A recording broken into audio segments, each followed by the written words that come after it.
Example ले लो पुनी superstar का ही। वो वीडियो डालता है तो उसके मिलियन में एंगेजमेंट आती है, लेकिन एक जो बंदा है जो मेहनत कर रहा है, स्क्रिप्ट लिखता है, बढ़िया कंटेंट वीडियो शूट करता है, उसकी इतनी रीच नहीं होती। आंसर थोड़ा हार्ड है, 99% को बुरा लगेगा, बट सच्चाई यही है। 2020 में लगभग इंडिया में 9,62,000 के आसपास कंटेंट क्रिएटर्स थे। कट टू 2025 ये आंकड़ा हो गया है 40 लाख से भी ज़्यादा। लोग है ना चैनल स्टार्ट तो कर लेते हैं, लेकिन उनका आप जानते होंगे कि एक माइलस्टोन होता है कि 1000 सब्सक्राइबर पहले कर ले और चैनल मोनेटाइज कर ले। मैं सीधी बात करूंगा, 99.9% क्रिएटर टिप्स ट्रिक्स चाहते हैं। अगर हम बात करें 4000 hours of watch time, 1000 subscriber, the only thing required. आपका एक फॉर्मूला मुझे पता चला, ABCE फॉर्मूला। ये फॉर्मूला है कि अगर आपका चैनल, किसी का भी चैनल आज नहीं चल रहा है या इंस्टाग्राम इवन नहीं चल रहा है, तो ABC को वो एनालाइज करे और कहानी आपके सामने होगी कि उस पर कमी क्या है। अभी 2025 में ऐसे कौन से टॉप 5 परफॉर्मिंग नीशेस है जो आएंगे या चलेंगे? Psychological, horror content, mythological content. मैं बात करूंगा दोनों ही प्लेटफॉर्म की, क्योंकि सबसे ज्यादा जो लोग कंटेंट डालते हैं वो यूट्यूब और इंस्टाग्राम पे ही डालते हैं। इन दोनों का एल्गोरिदम क्या है? टर्म मेंशन किया था SEO। कुछ CTR का बढ़ाने का तरीका है, सुना होगा आई एम श्योर कि शैडो बैन। लोगों को कुछ मूल मंत्र चाहिए कि हम कैसे वायरल हो जाए, तो ऐसा कुछ प्रूवन फॉर्मूला है। हाँ, प्रूवन फॉर्मूला बिल्कुल है। अपने पहले 10,000 सब्सक्राइबर्स गेन करने हैं, तो एक चीज मैं बता रहा हूँ, सिंपल चीज है।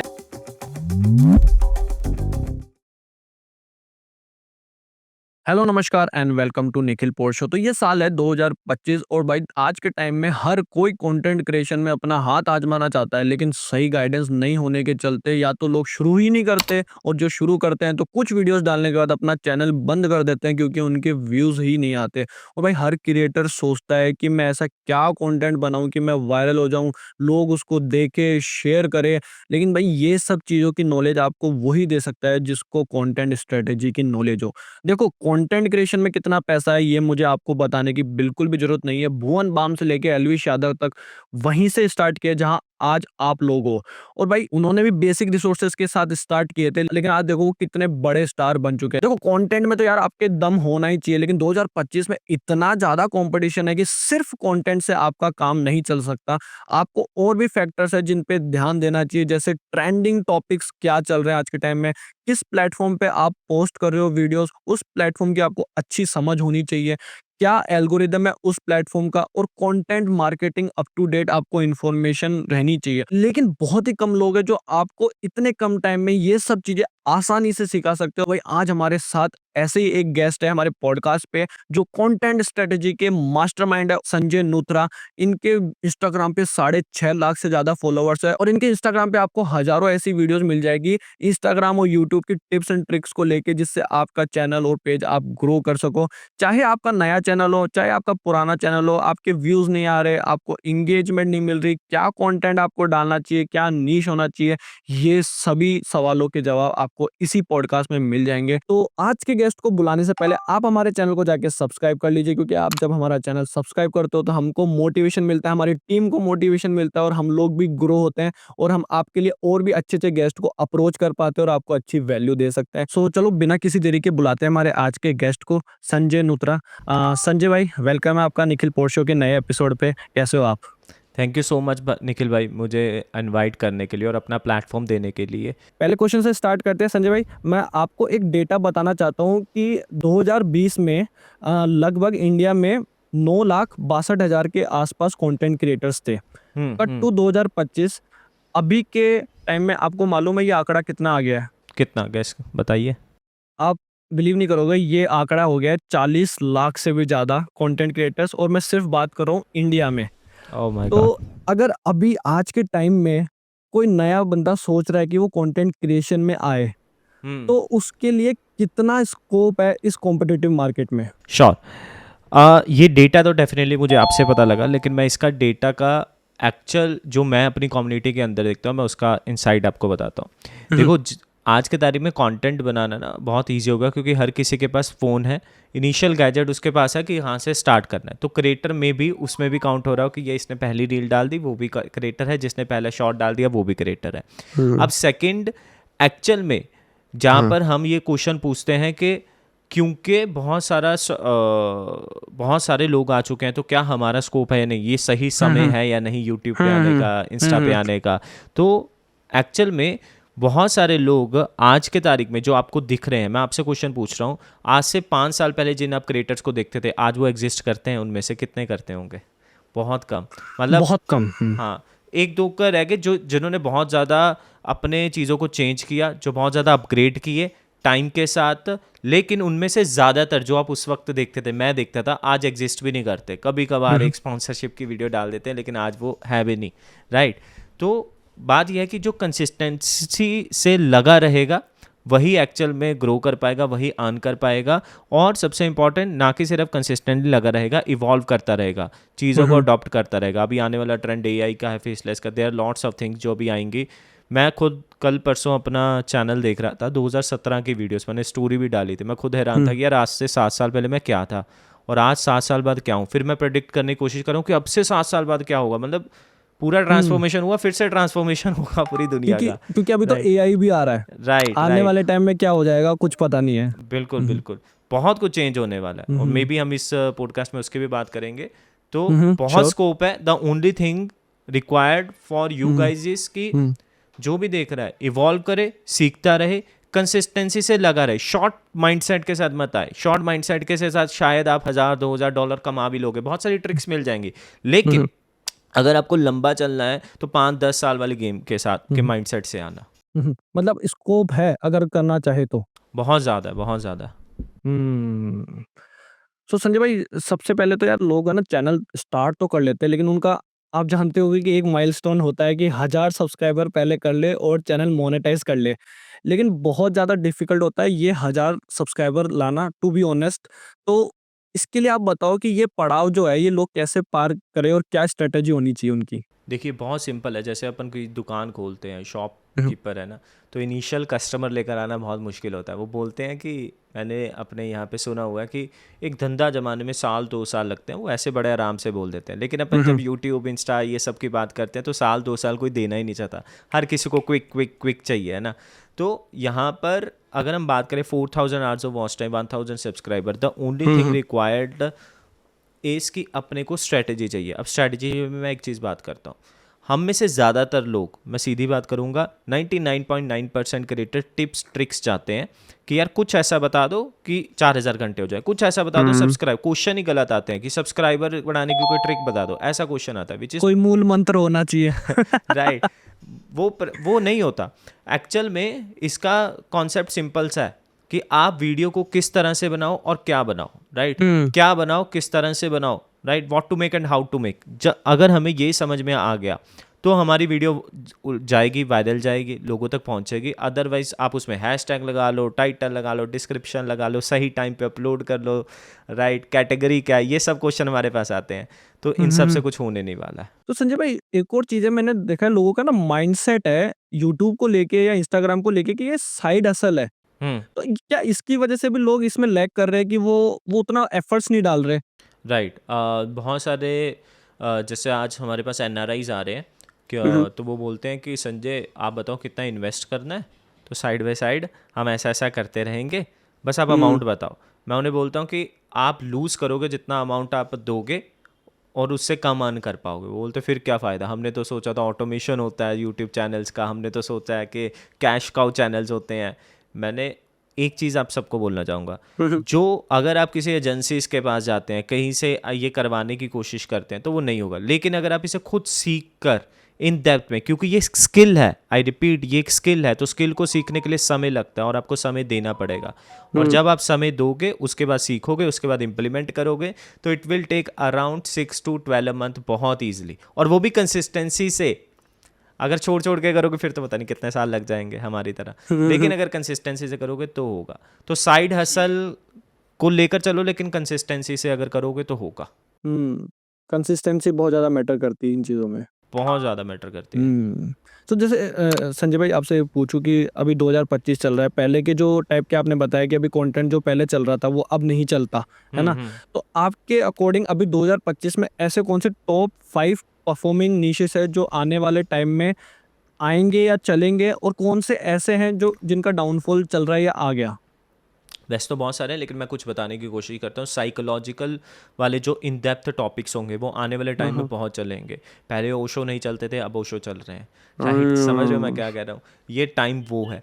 दूसरा, हॉरर कंटेंट की बहुत डिमांड है। इंडिया स्पेसिफिक की अगर मैं बात करूँ, अभी भी बहुत कम बना है, तो हम इसमें भी बहुत राइस देख रहे हैं। ये और भी चलेगा, क्योंकि इसमें इंडिया में हॉरर ना हो तो किस कहाँ जगह हो, तो यहाँ से तो वो कंटेंट निकलेगा, और अभी निकल भी रहा है। अगर आप सर्च करोगे, ऐसा ऐसा कंटेंट निकल रहा है जो दुनिया हैरान परेशान है कि ये इंडिया में बन क्या रहा है हॉरर के नाम पे, क्योंकि एक्चुअल में वो छुपा हुआ था। अब सिर्फ वीडियोस आने की वजह से, सोशल मीडिया आने की वजह से वो बाहर आ रहा है। थर्ड इज इस माइथोलॉजिकल कंटेंट, ये बहुत राइस पे है, ठीक है, तो ये भी चलेगा। 3 ये मेरे टिप्स पे हैं निश, जो मैं हमेशा रिकमेंड करता हूँ कि अगर आप इसमें कुछ कर सकते हैं तो करो। इन शॉर्ट मैं कहूँगा कि जहाँ पे डीप कॉन्वर्सेशन है, साइकोलॉजिकल बातें हैं, ठीक है, स्पिरिचुअल, ये सब बहुत बूम पे मेरे को दिख रहा है आने वाले टाइम के अंदर। और ये बिल्कुल ऑपोजिट होगा, आप बोलोगे एआई आ रहा है और ये कहाँ की बात कर रहा है, लेकिन ये चलेगा, लोग इस तरफ जाएंगे। और व्हाट अबाउट द पॉडकास्ट और ये जो आजकल लाइव स्ट्रीमिंग ज़्यादा चल रही है ये? नहीं, मैंने ओवरऑल टॉपिक्स की बात की। इसके अंदर बहुत सारे फॉर्मेट्स आ सकते हैं। पॉडकास्ट तो एक फॉर्मेट हो गया, लाइव स्ट्रीम तो एक फॉर्मेट हो गया ना। तो जैसे अपन देखेंगे स्पिरिचुअल वाले पॉडकास्ट, माइथोलॉजी वाले पॉडकास्ट, हॉरर वाले पॉडकास्ट, वो सब इसमें बहुत अच्छे ही परफॉर्म कर रहे हैं, अगर आप नोट करोगे तो। ये फॉर्मेट है, फॉर्मेट तो बदलते रहते हैं विद टाइम। अभी पॉडकास्ट का फॉर्मेट है तो ये चल रहा है। हाँ, पॉडकास्ट का फॉर्मेट चल रहा है अभी, लेकिन मैंने अभी कुछ क्रिएटर्स को, जो बड़े क्रिएटर्स हैं जो पॉडकास्ट में, एंड कुछ मेरे भी गेस्ट आए हुए हैं, वो बोल रहे हैं कि पॉडकास्ट का जो मार्केट है अभी वो सैचुरेशन की तरफ जा रहा है इंडिया में। तो क्या है ऐसा? देखिए, सबका अपना अपना पॉइंट ऑफ व्यू है, बट अभी मेरे को ऐसा इतनी जल्दी नहीं लग रहा है कि पॉडकास्ट का मार्केट सैचुरेशन की तरफ जा रहा है। मासिस की अगर हम बात करें ना, तो जैसे आप हो, मैं हूँ, we are not in masses, हम क्रिएटर्स हैं, हम बहुत सारे पॉडकास्ट देखते रहते हैं। लेकिन जो मासिस हैं, मैं आपको मासिस कैसे समझाऊँ, हमारे पापा, हमारे मम्मी, जो आज भी डिस्कवरी टाइप ऑफ चैनल देख रहे हैं यूट्यूब पे, कि एक शेर ने बिल्ली को खा ली, वो वाला जो चैनल आता है, तो वो चल रहा है। वो वाला मासिस ने अभी पॉडकास्ट देखना इतना अच्छे से स्टार्ट नहीं किया, राइट? वो जब वो बहुत बड़ा ऑडियंस अभी भी पेंडिंग है, तो वो धीरे धीरे अपनी नीश में जो भी वो देखना चाहते हैं, वो पॉडकास्ट के फॉर्म में जब देखना स्टार्ट करेंगे, उसके बाद कहीं मुझे लगता है कि सैचुरेशन आएगा। अभी तो इंडिया में नहीं है इतनी वो अभी जल्दी। तक वो ट्रेडिशनल मीडिया और इंटरव्यू न्यूज़ चैनल वही चल रहा है। वो वहीं पे है, राइट। सो संजय भाई, एक बात बताओ, जैसे बहुत सारे लोगों को है ना जल्दी सक्सेस पाने के लिए ना बहुत कुछ ट्राई करते हैं, बट मैं आपसे पूछना चाहता हूँ कि अभी के टाइम पे एक बंदे को नया चैनल स्टार्ट करना ज़्यादा सही है, या पुराने किसी चैनल को खरीद लेना जिसपे ऑलरेडी सब्सक्राइबर है? क्योंकि हो सकता है वो चैनल डेड भी हो, क्योंकि कुछ पता नहीं होता। आज से तकरीबन आई गेस 2 साल पहले हमारे चैनल पे वीडियोस रही होंगी। हमने एक 17 लाख सब्सक्राइबर वाला यूट्यूब चैनल, डेड चैनल था, जिस पे हर दिन माइनस में सब्सक्राइबर जा रहे थे। उस चैनल को हमने विद इन अ मंथ, उसका ग्राफ को 1.7 मिलियन व्यूज़ ग्रीन किया था, राइट? जिस चैनल पे हर दिन 200 सब्सक्राइबर्स आ रहे थे। वो कॉन्सेप्ट यही था कि जब सब लोग ये बात करते हैं कि डेड चैनल हो गया, चैनल डेड हो गया, डेड का मतलब क्या है कि कुछ नहीं आ रहा, और उस चैनल पे कोई वीडियो अवेलेबल नहीं थी, हर दिन -200 सब्सक्राइबर हो रहे थे। हमने बस स्ट्रेटजी लगाया, 60 से 80 वीडियोस हमने एक मंथ के अंदर डाली, शॉर्ट्स, और वो उठ गया। तो उस चैनल ने हमें ये प्रूव किया कि डेड नाम से कोई चीज़ होती नहीं है। It is all about algorithm. Algorithm को अपने फेवर में करोगे तो प्लस साइड जाएगा, नहीं कुछ करोगे तो वो डाउन साइड जाएगा। इसमें डेड या ग्रीन का कोई वैसा नहीं है। तो नाउ अगर हम बात करें कि अगर हम खरीदे चैनल या फिर नया बनाए, अपना बनाए, तो देखो, अगर आप अपना बनाते हो तो वो 0 से स्टार्ट होगा, अगर आप खरीदते हो तो वो भी 0 से स्टार्ट होगा। कहने के लिए उस पर नंबर्स होंगे। मैं आपको एक बात बताऊंगा, क्योंकि आप लेट्स सपोज कि अगर फेसलेस चैनल खरीदते हो, फेस कैम तो कोई बेचता नहीं है बहुत जल्दी, फेसलेस अगर आप चैनल खरीदते हो तो वहाँ पे उसकी एक ऑडियंस बनी होगी, और मे बी वो बेच इसीलिए रहा है कि कहीं ना कहीं उसका अभी इंटरेस्ट नहीं है, या फिर फोकस नहीं है, या फिर वो डेड हो गया। Dead in the sense again वही कि वो डाउन चला गया एक्चुअल में। तो आपको सेम मेहनत मेरे हिसाब से करनी पड़ेगी, वहाँ पे भी स्ट्रैटेजी लगाने की, यहाँ पे भी, लेकिन यहाँ पे आपके पास दिखाने के लिए नंबर्स होंगे। तो उनसे क्या वो ब्रांड डील्स ले सकते हैं अगर पहले से नंबर्स हो? ब्रांड डील्स का तो पता नहीं, फंडिंग लेते हुए मैंने लोगों को देखा है, 2-3 मिलियन सब्सक्राइबर्स लेके स्टार्टअप्स की दुनिया में। तो वो दिखाते हैं, क्योंकि वो फेक व्यूज़ मिल जाते हैं, सब कुछ हो जाता है, तो वो दिखाते हैं कि हमारे देखो सब्सक्राइबर बेस है, ऐसा है, इतने व्यूज़ आ रहे हैं, फेक एंगेजमेंट तो मिलता ही है, पूरा क्रिएट होता है और लोग फंडिंग भी लेते हैं। तो भाई 1 लाख, मान लो 1 लाख वाला सब्सक्राइबर वाला चैनल है, कितने में बिकता होगा, कितने में लोग बाय करते होंगे? डिपेंड करता है कि उस चैनल पर व्यूज़ कितना आ रहा है, नीश क्या है, अर्निंग क्या है, and it is also about demand and supply वाला गेम कि किसको कितनी ज़रूरत है। अगर आपको लगे कि यार मेरे को बहुत जल्दी पॉडकास्ट चैनल कहीं से मिल जाए और तुरंत आपको एक बंदा मिल जाए जो अपना पॉडकास्ट चैनल सेल कर रहा है, यू आर लाइक कि कहीं और से तो मिलेगा नहीं यार, तू बताओ कितना लोगे, तो आप कोई भी अमाउंट पे करने के लिए रेडी हो जाओगे, है ना।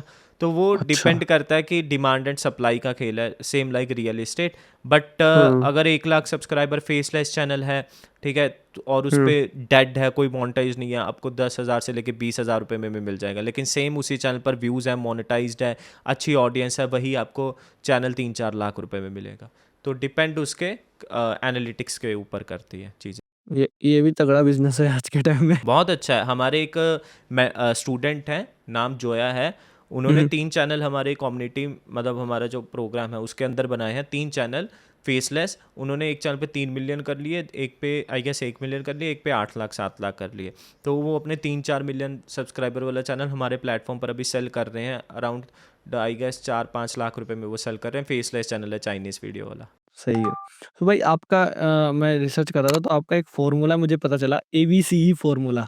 हाँ, ABC फार्मूला, ये क्या राइट। है? बताइए थोड़ा-सा इसके बारे में। हाँ, ये देखिए हमारे काफ़ी फार्मूले हैं। हमारे एक ABC, एक THSP, एक वर्स्ट फार्मूला है VRST। तो बेसिकली ये फार्मूलेज कोई आपको इंटरनेट पे मिलेंगे नहीं। अगर सर्च करोगे तो मे बी मेरी कोई वीडियो आ जाए या कुछ आ जाए। हुँ, इसमें क्या है कि जब हम अपने वायरल वीडियोस का एनालाइज कर रहे थे अपनी टीम को डेलीगेट करने के लिए अपने टास्क को, तो हमने जैसे देखा कि THSP का देखा, हमने देखा कि यार क्या क्या चीज़ें इंपॉर्टेंट है, हमने देखा टॉपिक इंपॉर्टेंट है, हुक इंपॉर्टेंट है, हमने देखा स्क्रिप्ट इंपॉर्टेंट है, प्रेजेंटेशन और मतलब जो नॉर्मल कॉमन फैक्टर सभी वायरल वीडियोस में हमें मिल रहे थे। तो वो जब ऐसे नोट करते गए तो बना THSP, तो ऐसे वो बन गया। तो इसी तरह ABC भी बन गया। यानी कि ABC मैं आपको बता देता हूँ, ABC is equal to A यानी कि एवरेज व्यू ड्यूरेशन, V यानी कि व्यू अप रेशो, C यानी कि CTR, E यानी कि इंगेजमेंट। अब ये फार्मूला है कि अगर आपका चैनल, किसी का भी चैनल आज नहीं चल रहा है या इंस्टाग्राम इवन नहीं चल रहा है, तो ABC को वो एनालाइज करे और कहानी आपके सामने होगी कि उस पर कमी क्या है। ये एनालाइज करने का फार्मूला है। जैसे कि आपके चैनल पे ऑडियंस रिटेंशन कितना आता है, मैं बता भी देता हूँ। आपके शॉर्ट्स के ऊपर अगर 80% से कम ऑडियंस रिटेंशन है, राइट, तो वो वायरल होने के उसके चांसेस कम है। ये हमारे नंबर्स हैं, ये फ्लक्चुएट हो सकते हैं आगे पीछे, मतलब आज के कुछ टाइम बाद। लेकिन एवरेज व्यू ड्यूरेशन अगर आपका शॉर्ट्स पे 80% नहीं है तो वायरल होने के चांसेस कम है। दूसरा, अगर आपका लॉन्ग पे 50% से कम है तो वायरल होने के चांसेस नहीं है। इट ऑल्सो डिपेंड, मैं 10 मिनट तक की वीडियो की बात कर रहा हूँ, पॉडकास्ट की बात नहीं कर रहा, मतलब लॉन्ग वीडियोस की बात नहीं कर रहा, 1 घंटे 2 घंटे की।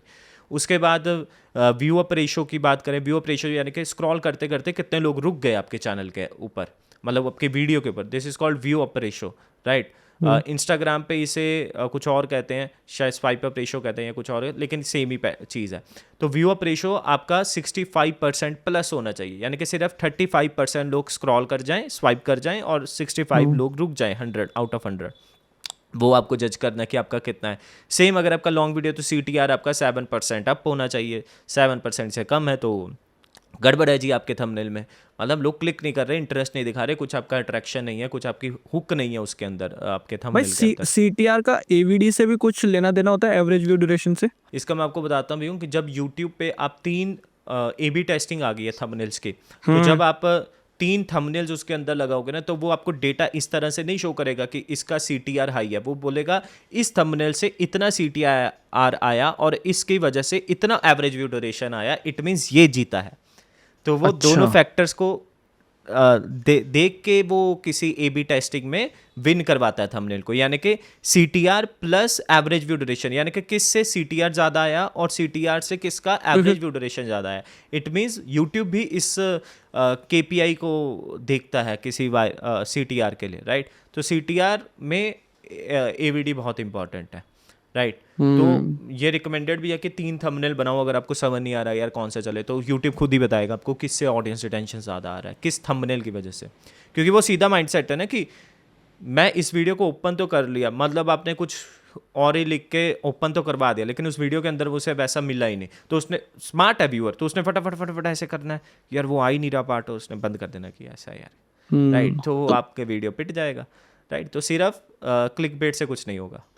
तो ये चीज़ है। And last one is engagement. Engagement आपका 8% होना चाहिए, यानी कि कमेंट, लाइक, सब्सक्राइबर, वो सबसे लास्ट में ही आता है, प्रियोरिटी वाइज ही ओके। सेट है। तो ये एनालाइज कर लो, ABCE आपका चैनल पे आपको पता लग जाएगा कहाँ पे दिक्कत है, और इस चीज़ पे काम करने लग जाओ। सो भाई जैसे अपन एवीडी जो काउंट करते हैं तो लोगों को क्या लगता है कि जितना एवरेज व्यू ड्यूरेशन होता है उसी से ज़्यादा वीडियो मेरी पुश होएगी एल्गोरिदम में या वायरल होगी। तो मैं जानना चाहता हूँ कि क्या सीटीआर और एवीडी के अलावा जो शेयर कमेंट होता है, वो भी आज के टाइम में ज़्यादा मैटर करते हैं या बस वो करने के लिए कमेंट और शेयर है, बाकी उसका इससे कोई लेना-देना नहीं है? हमने इंस्टाग्राम पे देखा है कि इंस्टाग्राम एक ऐसा प्लेटफॉर्म है जहाँ पे आपका ये चीज़ें मैटर करती हैं, इंगेजमेंट, यानी कि कमेंट्स हो गया, शेयरिंग हो गया, हुँ, और हुँ। क्योंकि वहाँ पे स्क्रॉल करते करते ऐड आएगी यहाँ पे, सेव क्योंकि सेव का भी ऑप्शन आता है उसमें। हाँ, सेव का भी ऑप्शन आता है, यानी कि ऐप के अंदर आप कुछ करो, है ना, तो शेयर का उसमें आता है। दूसरा, जो यूट्यूब है वहाँ पे हुँ, वो हुँ। थोड़ा सा अलग काम करता है। वहाँ पे ऐसा नहीं है कि आपकी वीडियो ज़्यादा शेयरिंग से चल रही हैं, आपकी वीडियो या फिर अच्छा। कमेंट्स बढ़िया आ गए तो चल रही हैं वहाँ पे, क्योंकि वीडियो लॉन्ग है ज़्यादातर, हुँ, हुँ। और जितना लॉन्ग वीडियो होगा, जितना ऑडियंस रिटेंशन वो ज़्यादा कर पाएंगे, और उसी के अंदर वो ऐड दिखा पाएंगे, राइट। मतलब हुँ। बार बार, तो उसमें क्या होता है कि वो आपका ऑडियंस रिटेंशन मैटर करता है यूट्यूब हुँ, पे, हुँ। कि आप चाहे लाइक आए ना आए, चाहे कमेंट आए ना आए, लेकिन आपकी वीडियो को लोग लंबे समय तक देख रहे हैं, तो वो उसके लिए विन है। इंस्टाग्राम के विन है कि आप हमारे प्लेटफॉर्म पर यूज़र ज़्यादा से ज़्यादा किसी तरह ले आओ। हुँ, हुँ। तो ये जो कॉल टू एक्शन जो ऐड करते हैं इससे इतना कुछ फ़र्क नहीं पड़ रहा कि कमेंट करवाओ यूट्यूब पे तो ज़्यादा होगा या शेयर कराओ तो उससे ज़्यादा वो वीडियो उससे एल्गोरिदम नहीं में होगा, पुश वो होगी। इंस्टाग्राम पे होगा, क्योंकि समझे ना, ओके। इंस्टाग्राम का ऐड कहाँ पे आता है, इंस्टाग्राम का ऐड, वो यूज़र जब तक हिलता जुलता रहेगा तब तक उसकी एड्स दिखती रहेंगी, यानी कि वो हुँ, प्रोफाइल हुँ। पे चला गया, एक्सप्लोर पे चला गया, वो कहीं ना कहीं ऐड दिखा देगा, राइट। वो बीच में नहीं दिखाता वीडियो के, बहुत बार वो दिखा भी नहीं सकता, वरना वो पैटर्न ब्रेक हो जाएगा ना, तो वो वहाँ पे नहीं दिखा सकता। तो इसका वहाँ पे ऑडियंस अटेंशन इतना मैटर है, लेकिन इतना नहीं है मैटर। हुँ, उसके हुँ। लिए है कि कमेंट में झगड़ता रहे किसी के साथ, ठीक है, सेव करवाता रहे, शेयर करता रहे, तो वो सब उसके लिए है। ओके, तो ये ओके। है। सो भाई मेरा नेक्स्ट क्वेश्चन जो है ना वो थोड़ा-सा डिटेल में जाते हैं अपन एंड मैं बात करूँगा दोनों ही प्लेटफ़ॉर्म की क्योंकि सबसे ज़्यादा जो लोग कंटेंट डालते हैं वो यूट्यूब और इंस्टाग्राम पे ही डालते हैं। तो ये हम्म। दोनों प्लेटफ़ॉर्म है अलग और इनका एल्गोरिदम भी अलग वर्क करता है। हमारी ऑडियंस को आप बताइए कि इन दोनों का एल्गोरिदम क्या है? क्योंकि 100% तो कोई भी क्रैक नहीं कर सकता। तो कैसे डिफ़र करता है दोनों का एल्गोरिदम और कैसे वर्क करता है? देखिए, यूट्यूब में अगर आप एक चीज़ कर लो तो आपका वीडियो चलेगा ही चलेगा, विच इज़ आपका ऑडियंस इंटेंशन, जो हमने देखा है, और यही हुँ, हुँ। सबसे इम्पॉर्टेंट है, और कुछ एल्गोरिथम इसके अंदर है ही नहीं, हमने आज तक देखा नहीं। ऑडियंस रिटेंशन यानी कि जो मैंने अभी भी बताया कि लोग आपकी वीडियो को कितने मिनट तक देखेंगे, और on the other side Instagram पे आप हुक के ऊपर काम कर लो, ठीक है, आपके वीडियो के स्टार्टिंग, ओवरऑल ऑडियंस रिटेंशन दूसरे नंबर पे आ जाता है इंस्टाग्राम पे, लेकिन हुक इंपॉर्टेंट सबसे पहले नंबर पे आ जाता है, यानी कि उसका अटेंशन ग्रैब करना। शेयर, सेव, इंगेजमेंट, दोनों प्लेटफॉर्म का, जैसे हमने अभी डिस्कस किया लास्ट भी, दोनों प्लेटफॉर्म का अलग अलग पर्पस है, केपीआईज थोड़े से अलग हैं, ऑलमोस्ट सेम बोल सकते हो, लेकिन प्रायोरिटी वाइज अलग है। यहाँ पे यूट्यूब पे ऑडियंस अटेंशन सबसे पहला होगा, यहाँ पे आपका स्वाइप व्यू अप रेशियो सबसे पहला होगा। और इवन मैं हुँ। आपको इसको प्रूव करने के लिए अगर बताऊं, आप इंस्टाग्राम ने एक रिसेंट में एडिट्स करके ऐप लॉन्च किया है, अगर हमने हाँ, हाँ, हाँ, हाँ, वहाँ पे हाँ। आप इनसाइड, किसी वीडियो के इनसाइड पे जाओ और सबसे पहला फैक्ट केपीआई देखो वो क्या दिखाते हैं। सबसे पहला केपीआई वो दिखाते हैं स्वाइप अप रेशियो का, ऑडियंस रिटेंशन का नहीं दिखाते। आप समझ रहे हो मैं हुँ। क्या कह रहा हूँ, क्योंकि उनकी प्रायोरिटी में भी व्यूअर का अटेंशन है। पूरा देखें ना देखें, लेकिन एक बार के लिए उसको उस पे रोकना बहुत ज़रूरी है, राइट। और कितने सेकंड्स मैटर करता है ये चीज़? मतलब स्टार्टिंग रोकना? 65% हमने वहाँ पे देखा है, जो वीडियो हमारी 65 से ऊपर है वहाँ पे ऑपोजिट डेटा दिखाता है कि कितने लोग आपका चले गए, राइट, कितने हुँ। लोग रुके नहीं, कितने लोग चले गए, वो ऑपोजिट डेटा दिखाता है इंस्टाग्राम एडिट्स में, जो एडिट्स ऐप है उसका इनसाइड में। एडिट्स ऐप में, ओके, इंस्टाग्राम हाँ, ऐप पे नहीं। इंस्टाग्राम पे इनसाइट्स दिखाता है बट वो इतना बढ़िया से नहीं दिखाता, वहाँ पे थोड़ा अच्छे से दिखाता है, राइट। ओके, तो ओके। वहाँ पे भी 4 ही चीज़ें दिखाता है वैसे, लेकिन हुँ, वही हुँ। 4 चीज़ें ही इम्पोर्टेंट है। और भाई मैंने खुद ने अपने पेज जैसे इंस्टाग्राम पेज पे और यूट्यूब पे मेरे चैनल पे देखा है डिफरेंस। मैंने सेम रील इंस्टाग्राम पे डाली, वो मेरी लाखों में चली गई, वायरल हो हाँ, गई। बट सेम वही शॉट मैंने यूट्यूब पे डाला, लेकिन उस पे कुछ भी व्यूज़ नहीं आया, वो उस अराउंड पे नहीं चलेगा। 1000-2000। ये आपने बहुत अच्छा क्वेश्चन पूछा, इस पे भी हुँ, मैं कवर करता हूँ। YouTube is all about masses, ठीक है। जो वीडियो आपकी 5 साल से लेकर 55 साल तक समझ में आनी चाहिए। इंस्टाग्राम पे नीश कंटेंट आपका चलेगा, यूट्यूब पे नीश कंटेंट बहुत बार नहीं चलेगा। ये हम मल्टीपल क्लाइंट्स के साथ टेस्ट कर सकते हैं। आप नाम लो उस नीश का, उसने हमने काम किया हुआ है। आपका जो इंस्टाग्राम है, आप डिजिटल मार्केटिंग का ऑडियंस देखोगे इंस्टाग्राम पे बहुत बड़ा है, हेयर का ऑडियंस देखोगे हुँ, बहुत बड़ा है, शॉर्ट्स में स्पेसिफिकली शॉर्ट्स में मैं बात कर रहा हूँ। आप हुँ, कोई भी XYZ छोटी से छोटी नीश का नाम ले लो, इंस्टाग्राम पे वो नीश एग्जिस्ट करती है विद मिलियंस व्यूज, राइट। लेकिन यूट्यूब पे ऐसा नहीं है। यूट्यूब पे मासिस चलता है। यूट्यूब पे अगर आप लेट्स सपोज के एक मान के चलते हैं, एक साइकेट्रिस्ट है या फिर एक साइकोलॉजिस्ट है या ऐसा कुछ मान के चलते हैं ना, वो हुँ, इंस्टाग्राम पे उसकी वीडियो वो बात करेगा कि इंस्टाग्राम पे लेट्स सपोज कि आजकल इतने डिवोर्स क्यों हो रहे हैं, वो चल हुँ, जाएगा इंस्टाग्राम पे। और उसका रीज़न वो थोड़ा टेक्निकल टर्म्स भी यूज़ करेंगे तो इंस्टाग्राम पे वो भी चल जाएगा। लेकिन वही वीडियो अगर यूट्यूब पे जाए तो वहाँ पर उन्हें ये नहीं बोलना पड़ेगा कि आजकल देखिए जी इतने डिवोर्स क्यों हो रहे हैं, तो वो नहीं चलेगा। लेकिन वही एग्जाम्पल को, वही टॉपिक को अगर हम ये बोल के चलें कि हार्दिक पांड्या और इसका डिवोर्स क्यों हुआ, तो वो यूट्यूब पे चल जाएगा। रियल लाइफ एग्ज़ाम्पल देना पड़ेगा। हाँ, वहाँ पे मासिस को जो चीज़ समझ में आए ना, जिससे वो रिलेट कर पाए यूट्यूब, तो उसका हुँ, स्ट्रेटजी चेंज करना पड़ता है। टॉपिक सेम ही ओके। है, बंदा सेम ही है, कोच सेम ही है, कंटेंट भी उसने सेम देना है, लेकिन यहाँ पे हुँ, मासिस से रिलेट करना पड़ेगा यूट्यूब पे। हुँ, हुँ, इंस्टाग्राम पे नीश कंटेंट बहुत आराम से चल जाएगा। तो इसीलिए यूट्यूब की वीडियो इंस्टाग्राम पे हमेशा चल जाती है, लेकिन इंस्टाग्राम की बहुत बार बनाई हुई वीडियो यूट्यूब पे नहीं चलती है। ये हुँ, हुँ, हम भी रिलेट कर पा रहे हैं। जब आपने बोला मैंने तभी बोला कि ये होता है हमारे साथ भी। हुँ, हुँ। सो भाई जैसे यूट्यूब का एक मोनेटाइज़ेशन है कि मोनेटाइज़ करके वहाँ से पैसा कमाते हैं, एड से जो भी पैसा आता है, तो क्या इंस्टाग्राम पे भी कुछ मोनेटाइज़ेशन जैसा कुछ है या वहाँ पे केवल ब्रांड डील से पैसा कमाया जा सकता है? इंस्टाग्राम पे सब्सक्रिप्शन है, बीच बीच में कुछ कुछ लॉन्च करते रहते हैं। वो एक तो सब्सक्रिप्शन है कि कोई आपका व्यूअर आपको हुँ, कुछ हुँ। पैसे अमाउंट दे सकता है, राइट। और डायरेक्ट एड्स वाला सिस्टम, एड शेयरिंग नहीं है, जिसे अपन बोलते हैं कि जो एड्स चलती हैं उसका आपका शेयरिंग हो। तो उसमें एक वो जो ऑप्शन आता है मोनेटाइज़ेशन एलिजिबल वाला, वो क्या हाँ, चीज़ है? उसके अंदर ही मैं बोल रहा हूँ, उसके अंदर सब्सक्रिप्शन है, ब्रांड डील्स हैं, लेकिन वो कभी हुँ, मिलती नहीं है राइट। वो मतलब जो उसके अंदर है, पता नहीं क्यों बना रखा उन्होंने मार्केट प्लेस वगैरह। तो वो चीज़ है। जितने भी मैंने इंस्टाग्रामर्स को जानता हूँ, उनको एक्सटर्नल सोर्सेज से ही ब्रांड डील्स मिलती हैं। वो हाँ। इंस्टाग्राम के वो वाले फीचर से तो मैं ऐसे किसी क्रिएटर को नहीं जानता कि किसे मिल मिल रही हो। मैंने आपकी एक वीडियो देखी थी जिसमें आप सरकैज़म में रील बना रहे थे और हैशटैग्स को बहुत बुरा-भला कह रहे थे। भाई वो रील क्या थी? एक बार थोड़ा-सा बताओ? हाँ, वो एक्चुअल में हमारा फॉर्मेट है। हमने अभी कि सीधे चीज़ें जब नहीं चलती तो थोड़ा उल्टा करना पड़ता है।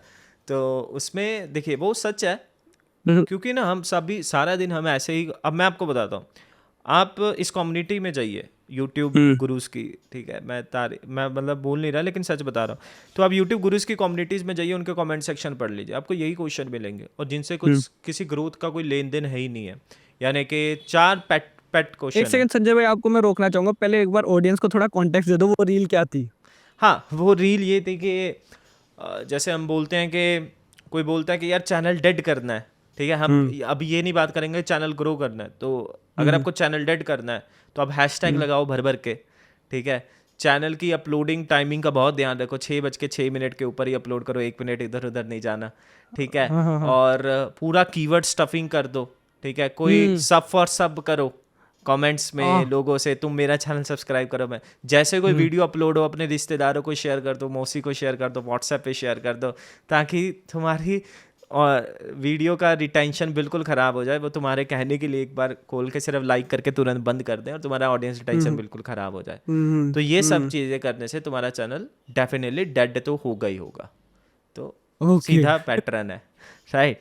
तो ये 4 चीज़ें हैं, लोगों को समझनी पड़ेंगे कि चैनल देखिए ग्रो हो ना हो इन सबसे डेट ज़रूर होगा कि आपका वीडियो का अपलोड टाइमिंग जो मैटर नहीं करता जब आपकी ऑडियंस नहीं होती, ठीक है। वीडियो का कैटेगरी क्या रखें, लोग ये क्वेश्चन आके पूछते हैं कि जिसका कोई मैटर नहीं है। यूट्यूब बहुत स्मार्ट है, बहुत से एआई आ चुका है समझो आज की तारीख में, एक प्रॉम्प्ट देने से पूरा वीडियो बन रहा है, तो वो आपका सिस्टम की वीडियो नहीं वो जज कर पा रहा क्या कि आपके वीडियो में क्या है। आप हैशटैग्स लगा रहे हो भर भर के, 500 कीवर्ड्स कर रहे हो, कीवर्ड स्टफिंग कर रहे हो पूरे डिस्क्रिप्शन में इतने बड़े बड़े, उन सब से, और वीडियो कुछ भी बना रहे हो, कुछ भी मतलब कुछ भी, कई तो डाउनलोड करके डाल रहे हैं और सोच रहे हैं कि इससे पैसा भी कमाएंगे।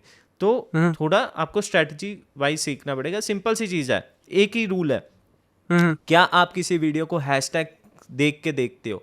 क्या आप किसी वीडियो को देखते हो कि यार इसके डिस्क्रिप्शन में बहुत कीवर्ड स्टफिंग किया, चलो मैं भी इसकी वीडियो को देख लेता हूँ? नहीं, हमें पसंद आती है, देखते हैं, हमें हुक वो कर पाता है, हमसे क्लिक करवा पाता है अपने थंबनेल्स में, तो हम उसकी वीडियो के अंदर जाके देख लेते हैं। हमें टॉपिक पसंद आता है तो देख लेते हैं। तो हमें भी वैसे ही सोचना पड़ेगा ना। तो सिंपल स्ट्रेटजी है। तो मतलब आपके अकॉर्डिंग हैशटैग बिल्कुल भी नहीं लगाना चाहिए, कीवर्ड्स बिल्कुल भी नहीं डालना चाहिए, या डालने चाहिए? कितने डालने चाहिए वैसे?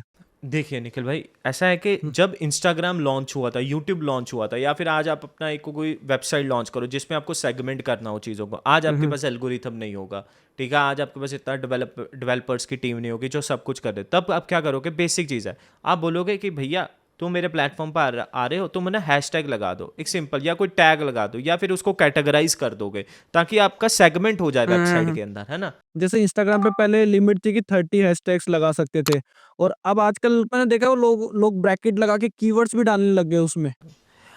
हाँ बिल्कुल सही बात है। वही है ना कि जो पुराना चल रहा है, किसी ने पूछा नहीं कि क्यों चल रहा है, तो वो आगे बढ़ता रहता है। रिचुअल, किसी को पता ही नहीं कि रिचुअल होता क्यों है तो वो वाला सीन हो रखा है। भेड़ चाल चल रही है। भेड़ चाल चल रही है, सही बात है। भाई टू बी ऑनेस्ट मैं बताऊं, मैं हैशटैग्स मैं भी डालता था, पर मैं इतने नहीं डालता। 3-4 इंस्टाग्राम की बात करूं, मैं 3-4 हैशटैग डालता था। और अभी जो ये मैं देखा कीवर्ड्स, तो मैं देखा कि मैं भी चलो डालता हूँ, क्या पता इससे और भी कुछ अलग डिफरेंस आता है क्या। टू बी ऑनेस्ट मेरी उन वीडियोस पे, मतलब इंस्टाग्राम पे जो रील्स डाली उस पर काफ़ी कम व्यूज़ आए। तो मैं देखा यार ये तो कुछ गड़बड़ हो रही है। अब मैंने लास्ट के 2-3 दिन में कुछ रील्स डाली जिस पे ना मैंने एक कीवर्ड डाला, ना एक हैशटैग डाला, ओनली जो टाइटल है वो डाला और पोस्ट कर दी। उस पे मेरे व्यूज़ उन 2-3 रील्स पे जनरली जो यूजुअली मेरे व्यूज़ आते हैं उससे काफ़ी ज़्यादा थे। हाँ, देखिए ये वही बात हो गई कि ऑपोजिट, अब वो कहीं ना कहीं हो गया ना कि एक तरफ तुम मान रहे हो कि हैशटैग लगाने से कुछ नहीं होता, और दूसरी तरफ कह रहे हो कि अगर नहीं लगाया तो ग्रो हो गया। हाँ, तो दोनों ही बातें सही नहीं है। एक्चुअल में वो वायरल आपकी इसलिए हुई क्योंकि आपके कंटेंट में दम था, आपने कुछ ऐसा किया जिससे लोगों को देखना ही था उस वीडियो में। तो आप ऑपोजिट भी मत मानो, मैं बोलूँगा ओके। कि नहीं लगाने से ग्रो होता है या ग्रो लगाने से ग्रो होता है। नहीं, वो आपके कंटेंट में ही कुछ ऐसा था कि वो चला। जनरली लोग ऐसे करते हैं, कुछ ट्राई किया नया और वो वर्क कर गया तो उनको लगता है कि अच्छा यही था वो एल्गोरिदम और मैंने क्रैक कर लिया। यही था। दिक्कत यहाँ नहीं है, दिक्कत यह है कि फिर वो एनालाइज करना छोड़ देते हैं अपने वीडियोस को।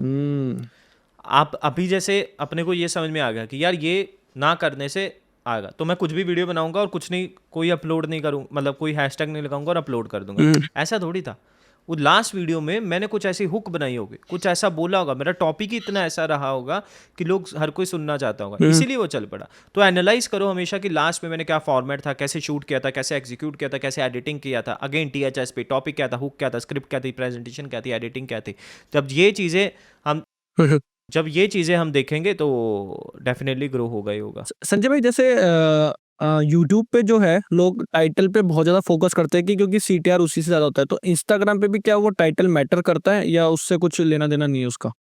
आप टाइटल, यूट्यूब के टाइटल्स की बात कर रहे हो ना, जो अपन जो लिखते हाँ हैं। जो लिखते हैं जिससे वीडियो सर्च में जाती है, तो इंस्टाग्राम पे भी कुछ ऐसा सिस्टम है, उसका एल्गोरिदम वर्क करता है ऐसे? देखिए डेफिनेटली ये है कि आप समझो यूट्यूब पे तो करता ही करता है, क्योंकि यूट्यूब का CTR बहुत डिपेंड करता है उन टाइटल्स का, कि लोग क्लिक ही इसलिए करेगा, वो आपका एक थंबनेल देखेगा, दूसरी नज़र उसके टाइटल्स पे जाएगी लॉन्ग वीडियोस के लिए। अब इंस्टाग्राम पे जब अगर अपन स्क्रॉल कर रहे हैं तो पहली नज़र जो जाएगी वो आपके वीडियो के अंदर जाएगी, वीडियो के स्टार्टिंग में ही जाएगी और उससे जज होगा, और मे भी कुछ सेकंड के बाद वो नीचे देखेगा, लेकिन वो भी प्रॉपर नहीं लिखा होगा, वो भी छुप जाता है मेरे हिसाब से, राइट। तो वहाँ पे जो हाँ, आपके हाँ। पहले कुछ वर्ड्स हैं, और वो वर्ड्स लोगों को रोकने के पर्सपेक्टिव से लिखे हों ना कि एल्गो एसईओ परस्पेक्टिव से, या फिर let's for digital marketing video hashtag digital marketing title में वो कैप्शन में लिख दे, वैसा नहीं। लोगों को रोकने के परस्पेक्टिव से कुछ दिमाग लगा के उसके अंदर भी अपन हुक का यूज़ कर सकते हैं। तो Okay. डेफिनेटली वो अपने स्वाइप अप रेशो या व्यू अप रेशो जैसे अपन कहते हैं, स्क्रॉल करते करते रोकना, तो उसे बढ़ाएगा अपना। सो संजय भाई, मैंने कुछ क्रिएटर्स को ना बोलते हुए सुना है कि यूट्यूब के लिए बात कर रहा हूँ कि यूट्यूब का जो टाइटल डालते हैं अपन वीडियो अपलोड में, तो जो उसके वर्ड्स होते हैं वो 50 वर्ड्स से लेस देन होने चाहिए, और उन पे अपन हैशटैग भी लगा सकते हैं वहीं पे, जैसे शॉर्ट्स डालते हैं, शॉर्ट्स और शॉर्ट्स फीड। तो क्या सही है ये चीज़ या क्या गलत है इसमें? देखिए, मैं आपको ये बोलूँगा कि बहुत सारे टिप्स हैं, बहुत सारे ट्रिक्स हैं। हुँ, अब हर हर टिप्स एंड ट्रिक्स को हमने इस्तेमाल नहीं किया है, हुँ, और लेकिन अब तक हम 3 बिलियन से ज़्यादा व्यूज़ अचीव कर चुके हैं, ठीक है? और 150 प्लस चैनल्स हमने कर चुके हैं। तो हमने तो उसका मैं क्रेडिट, या हमने क्रेडिट तो मैं बिल्कुल इन चीज़ों को नहीं दूँगा, हुँ, या फिर हमने कभी देखा ही नहीं है कि इन सब भी चीज़ों से कभी हमें कोई पैटर्न नोट में आया हो, क्योंकि हम बहुत एनालाइज करते हैं अपनी वीडियोस को। ऐसा कोई पैटर्न हमारी पकड़ में आया नहीं है कि हमने टाइटल में ऐसा हैशटैग नोट कर लिया, या उसमें 50 कैरेक्टर्स डाले, इसमें नहीं डाले, या डिस्क्रिप्शन में ऐसा किया। उन सब वजह से हमें कभी और बहुत डेप्थ में हम एनालाइज करते हैं, हमें कभी कुछ ऐसा पकड़ में नहीं आया, क्योंकि मैं मानूंगा उस चीज़ को कि एक ही चीज़ बार बार करने से ऐसी 50 वीडियोस हमने ग्रो की हैं, हुँ, तब वो कॉमन फैक्टर आएगा ना, हुँ, कि ये इस पे भी किया, इस पे भी किया, और देखो ये 50 वीडियो ऐसे ऐसे वायरल हुई थी। या तो वही आ जाता है कि किसी एक का ग्रो कर गया, किसी और चीज़ की वजह से वो सोच रहा है ये मैंने डिस्क्रिप्शन में ऐसा लिखा था और ग्रो कर गया यार, फिर वो सबको बताता फिर रहा है, लेकिन वो गलत है। भाई आपने है ना एक टर्म मेंशन किया था एसईओ। बहुत सारे लोगों हम्म को ना इस चीज़ पे ना बहुत ज़्यादा कन्फ्यूजन है और प्रॉपर कोई नॉलेज है भी नहीं, कि बहुत सारे यूट्यूब पे जब वीडियो सर्च करते हैं तो उनके पास वो 2-3 चीज़ें बताते हैं कि जो टाइटल में लिखा है वही डिस्क्रिप्शन में लिखो और उसी से रिलेटेड आप टेक्स्ट डालो। ठीक है? यही एसईओ ज़्यादा बोलते हैं। हाँ हाँ। तो एसईओ आप एक बार सिंपल लैंग्वेज में हमारी ऑडियंस को समझाओ कि होता क्या है, और क्या यही चीज़ है, इसके भी अलावा कुछ और होता है एसईओ? एसईओ, देखिए, जो 2017-18 में हम एसईओ करते थे, तब एक्चुअल एसईओ का कीवर्ड स्टफिंग वाला एसईओ तब माना जाता था। कीवर्ड स्टफिंग यानी कि अब ये मान के चलो कि एसईओ यानी कि सर्च इंजन ऑप्टिमाइजेशन। हुँ, मतलब कि एक तो गूगल सर्च इंजन है अपन जहाँ पे सर्च करते थे, हुँ, उसके बाद यूट्यूब सर्च इंजन है जहाँ पे सर्च करते थे, हुँ। आज की तारीख में चैट जीपीटी पे भी अपन सर्च ही कर रहे हैं, मतलब ओके। क्वेश्चंस पूछ रहे हैं ना। हुँ, तो वो हो गया।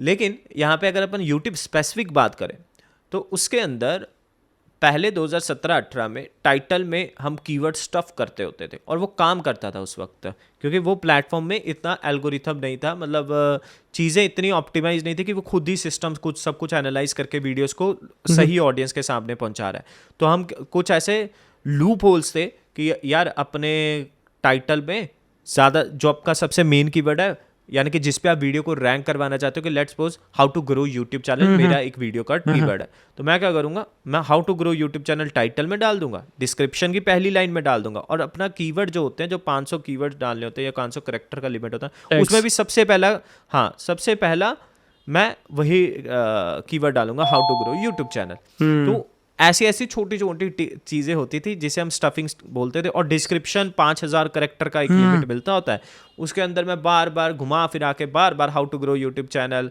राइट, यूट्यूब चैनल, फिर एक हिंदी में यूट्यूब चैनल को हाँ, हाँ, कैसे हाँ, ग्रो हाँ, करें, हाँ। तो उसके नीचे ऐसा ऐसा लिखता हुँ, रहूँगा। हुँ, तो ये सारी चीज़ें कीवर्ड स्टफिंग का पार्ट होती थी उस वक्त। हुँ, नाउ अपन ये टेक्नोलॉजी को आगे लेके चलते हैं, आज की तारीख में ये अपग्रेड हो चुकी है, तो आज की तारीख में ये सब करने से हमने बहुत बार करके देखा है, इन सब चीज़ों से आज की तारीख में रिजल्ट नहीं आ रहा है। हुँ, मतलब ये सिस्टम्स जो हैं यूट्यूब के बोल सकते हैं अपन, तो वो एसईओ इस तरह से नहीं करते। वो यूट्यूब की वीडियोस को खुद सुन रहे हैं, खुद देख रहे हैं, उस वीडियो में रिटेंशन कितना है, उस वीडियो को बनाने वाला चैनल कितना पुराना है, राइट, उन सब के बेसिस के ऊपर किसी वीडियो को रैंक कर रहे हैं, और बाकियों को रैंक नहीं कर रहे हैं। तो अभी एसईओ में क्या चल रहा है, मतलब अभी के टाइम पे? एसईओ में जो चल रहा है, ये नॉर्मल चीज़ें फॉलो की जाती हैं, लेकिन स्टफिंग उसमें से चली गई है, कि ओके। नॉर्मल आपको, और देखो एडटेक्स जैसे लेट्स सपोज की जो सर्चेबल टॉपिक है, लेट्स सपोज एजुकेशनल टॉपिक्स है, एडटेक्स कंपनीज के लिए स्पेशल एसईओ, यूट्यूब के एसईओ वाले पर्सन्स होते हैं, क्योंकि उनका बहुत बड़ा एक ऑडियंस बेस सर्च करके ही आएगा। लेकिन आप कॉमेडी वीडियोस बना रहे हो तो वहाँ पे एसईओ का क्या कोई काम नहीं, सही कॉमेडी बात है। वीडियोस सर्च करके नहीं देखेगा, राइट। हुँ, तो अगर आपका ऐसा कोई चैनल है जिसे सर्च करके, मतलब हुँ, छोटा मोटा ट्रैफिक तो सबका होता है सर्च का, वो नहीं बोल रहा, मेजर ट्रैफिक आपका एसईओ से आने वाला है, तो आप उन चीज़ों में टाइटल टैग डिस्क्रिप्शन आपको दिमाग दौड़ाना पड़ेगा, ठीक है, CTR उसमें भी मैटर करता है, लेकिन अभी टाइटल टैग डिस्क्रिप्शन के साथ आपको CTR, ऑडियंस रिटेंशन, हुक्स, इन सब का भी ध्यान रखना पड़ेगा, तभी वो रैंक करने वाला, अदरवाइज नहीं करने वाला। भाई CTR से लेके तो ना बहुत ज़्यादा लोग परेशान हैं कि उसको बढ़ाए कैसे। और जनरली जो वीडियोस देखते हैं लोग एक ही चीज़ बोलते हैं, आपका थंबनेल अच्छा होना चाहिए और टाइटल अच्छा होना चाहिए। तो हाँ, इसके अलावा भी कुछ CTR का बढ़ाने का तरीका है? देखो CTR को बढ़ाने का तरीका ये है कि आप पहले थंबनेल बनाओ, फिर उसके बाद वीडियो शूट करो। ये वैसे तो एक आइडल तरीका माना जाता है। जनरली अपन सब क्या करते हैं कि अपन पहले वीडियो बनाते हैं, फिर थंबनेल बनाते हैं, और बाद में सोचते हैं कि यार इस थंबनेल में लगाए क्या है। और बहुत बार तो मिसमैच होता है, मतलब वीडियो के अंदर कुछ है, थंबनेल के अंदर कुछ है, बहुत बार मिसमैच होता है। और मैंने अब से अपन कुछ टाइम पहले, मिनट पहले एक बात कर रहे थे कि जो वो 3 A/B टेस्टिंग होती है थंबनेल्स की, यूट्यूब भी CTR, मतलब किस थंबनेल की वजह से ऑडियंस रिटेंशन, यानी कितने CTR पे कितना ऑडियंस रिटेंशन आया, वो जज कर रहा है, राइट। तो यहाँ पर आपको ये समझना होगा कि YouTube का जो CTR है वो टोटली डिपेंड करेगा, वो टोटली डिसाइड करता है बहुत हद तक कि आपकी वीडियो आगे जाके देखी जाने वाली है या नहीं देखे जाने वाले।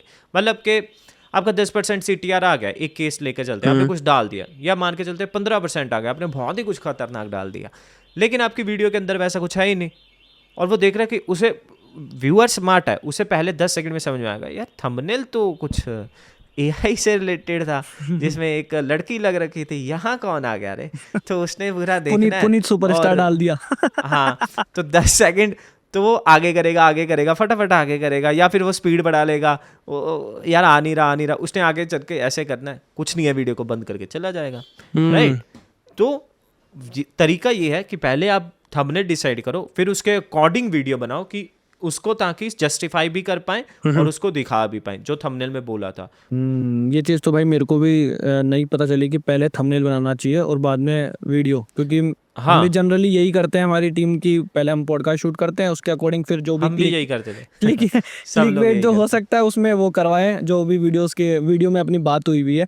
एंड एक और चीज़ है कि लोग है ना कहते हैं कि यूट्यूब पे है ना 10 मिनट से ऊपर की वीडियो डालनी चाहिए, तो इसके ऊपर इसके पीछे क्या रीज़न है?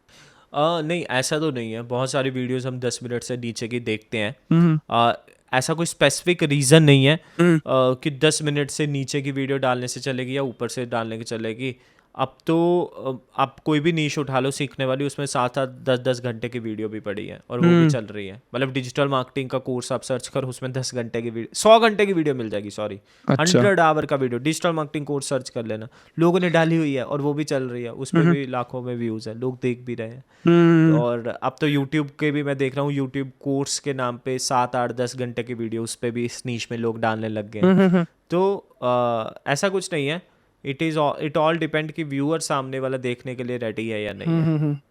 सो भाई जैसे आपने एवीडी मतलब एवरेज व्यू ड्यूरेशन की काफ़ी ज़्यादा बात करी इस पॉडकास्ट में स्टार्टिंग से, तो मैं जानना चाहता हूँ कि जैसे मान लो कोई क्रिएटर है जो 8 मिनट की वीडियो डाल रहा है और उसके 8 मिनट में लोग 3 या 4 मिनट देख लिए, मतलब 50% देख लिए, तो हाँ, उसका एवीडी तो 50% हो गया। और कोई जैसे हमारे जैसे है जो लॉन्ग वीडियो बनाते हैं पॉडकास्ट 1 घंटे हाँ। का, और उसके भी 5 मिनट का कुछ उस पर आया, तो कौन सी चीज़ सही है एज ए ग्रो करने के लिए?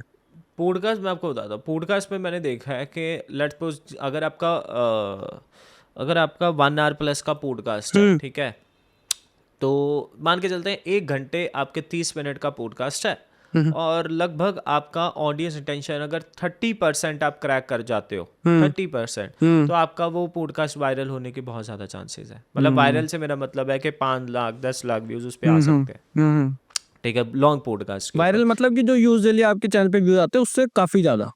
काफ़ी ज़्यादा आएंगे, राइट। तो ये है, अब हमने देखा कि जिस पॉडकास्ट पे जनरली अगर 10% का रिटेंशन है, आपकी वीडियो है 1 घंटे 20 मिनट या 15 मिनट का, तो 10% का रिटेंशन है, तो वहाँ पे आपका 50,000 60,000 से ज़्यादा जाएगा नहीं वो पॉडकास्ट। तो ये मतलब, ये मैं नंबर क्यों बोल रहा हूँ, क्योंकि खुद एनालाइज किए हुए हैं चैनल, अभी भी कर रहे हैं, हमारे पास कई सारे क्लाइंट्स के पॉडकास्ट चैनल चल रहे हैं, तो ये नंबर वहीं से है। ये नंबर आज के कुछ टाइम बाद चेंज होंगे, डेफिनेटली हो जाएंगे। तो आप खुद एनालाइज करो। ये मैं आपको बता दूँ, सबसे बड़ी क्वालिटी क्या है किसी भी क्रिएटर की, अगर जो भी ग्रो करना चाहता है, एनालाइज करना सीख लो अपने नंबर्स को। वो आपको बताएंगे कि कहाँ पर आप गलत हो।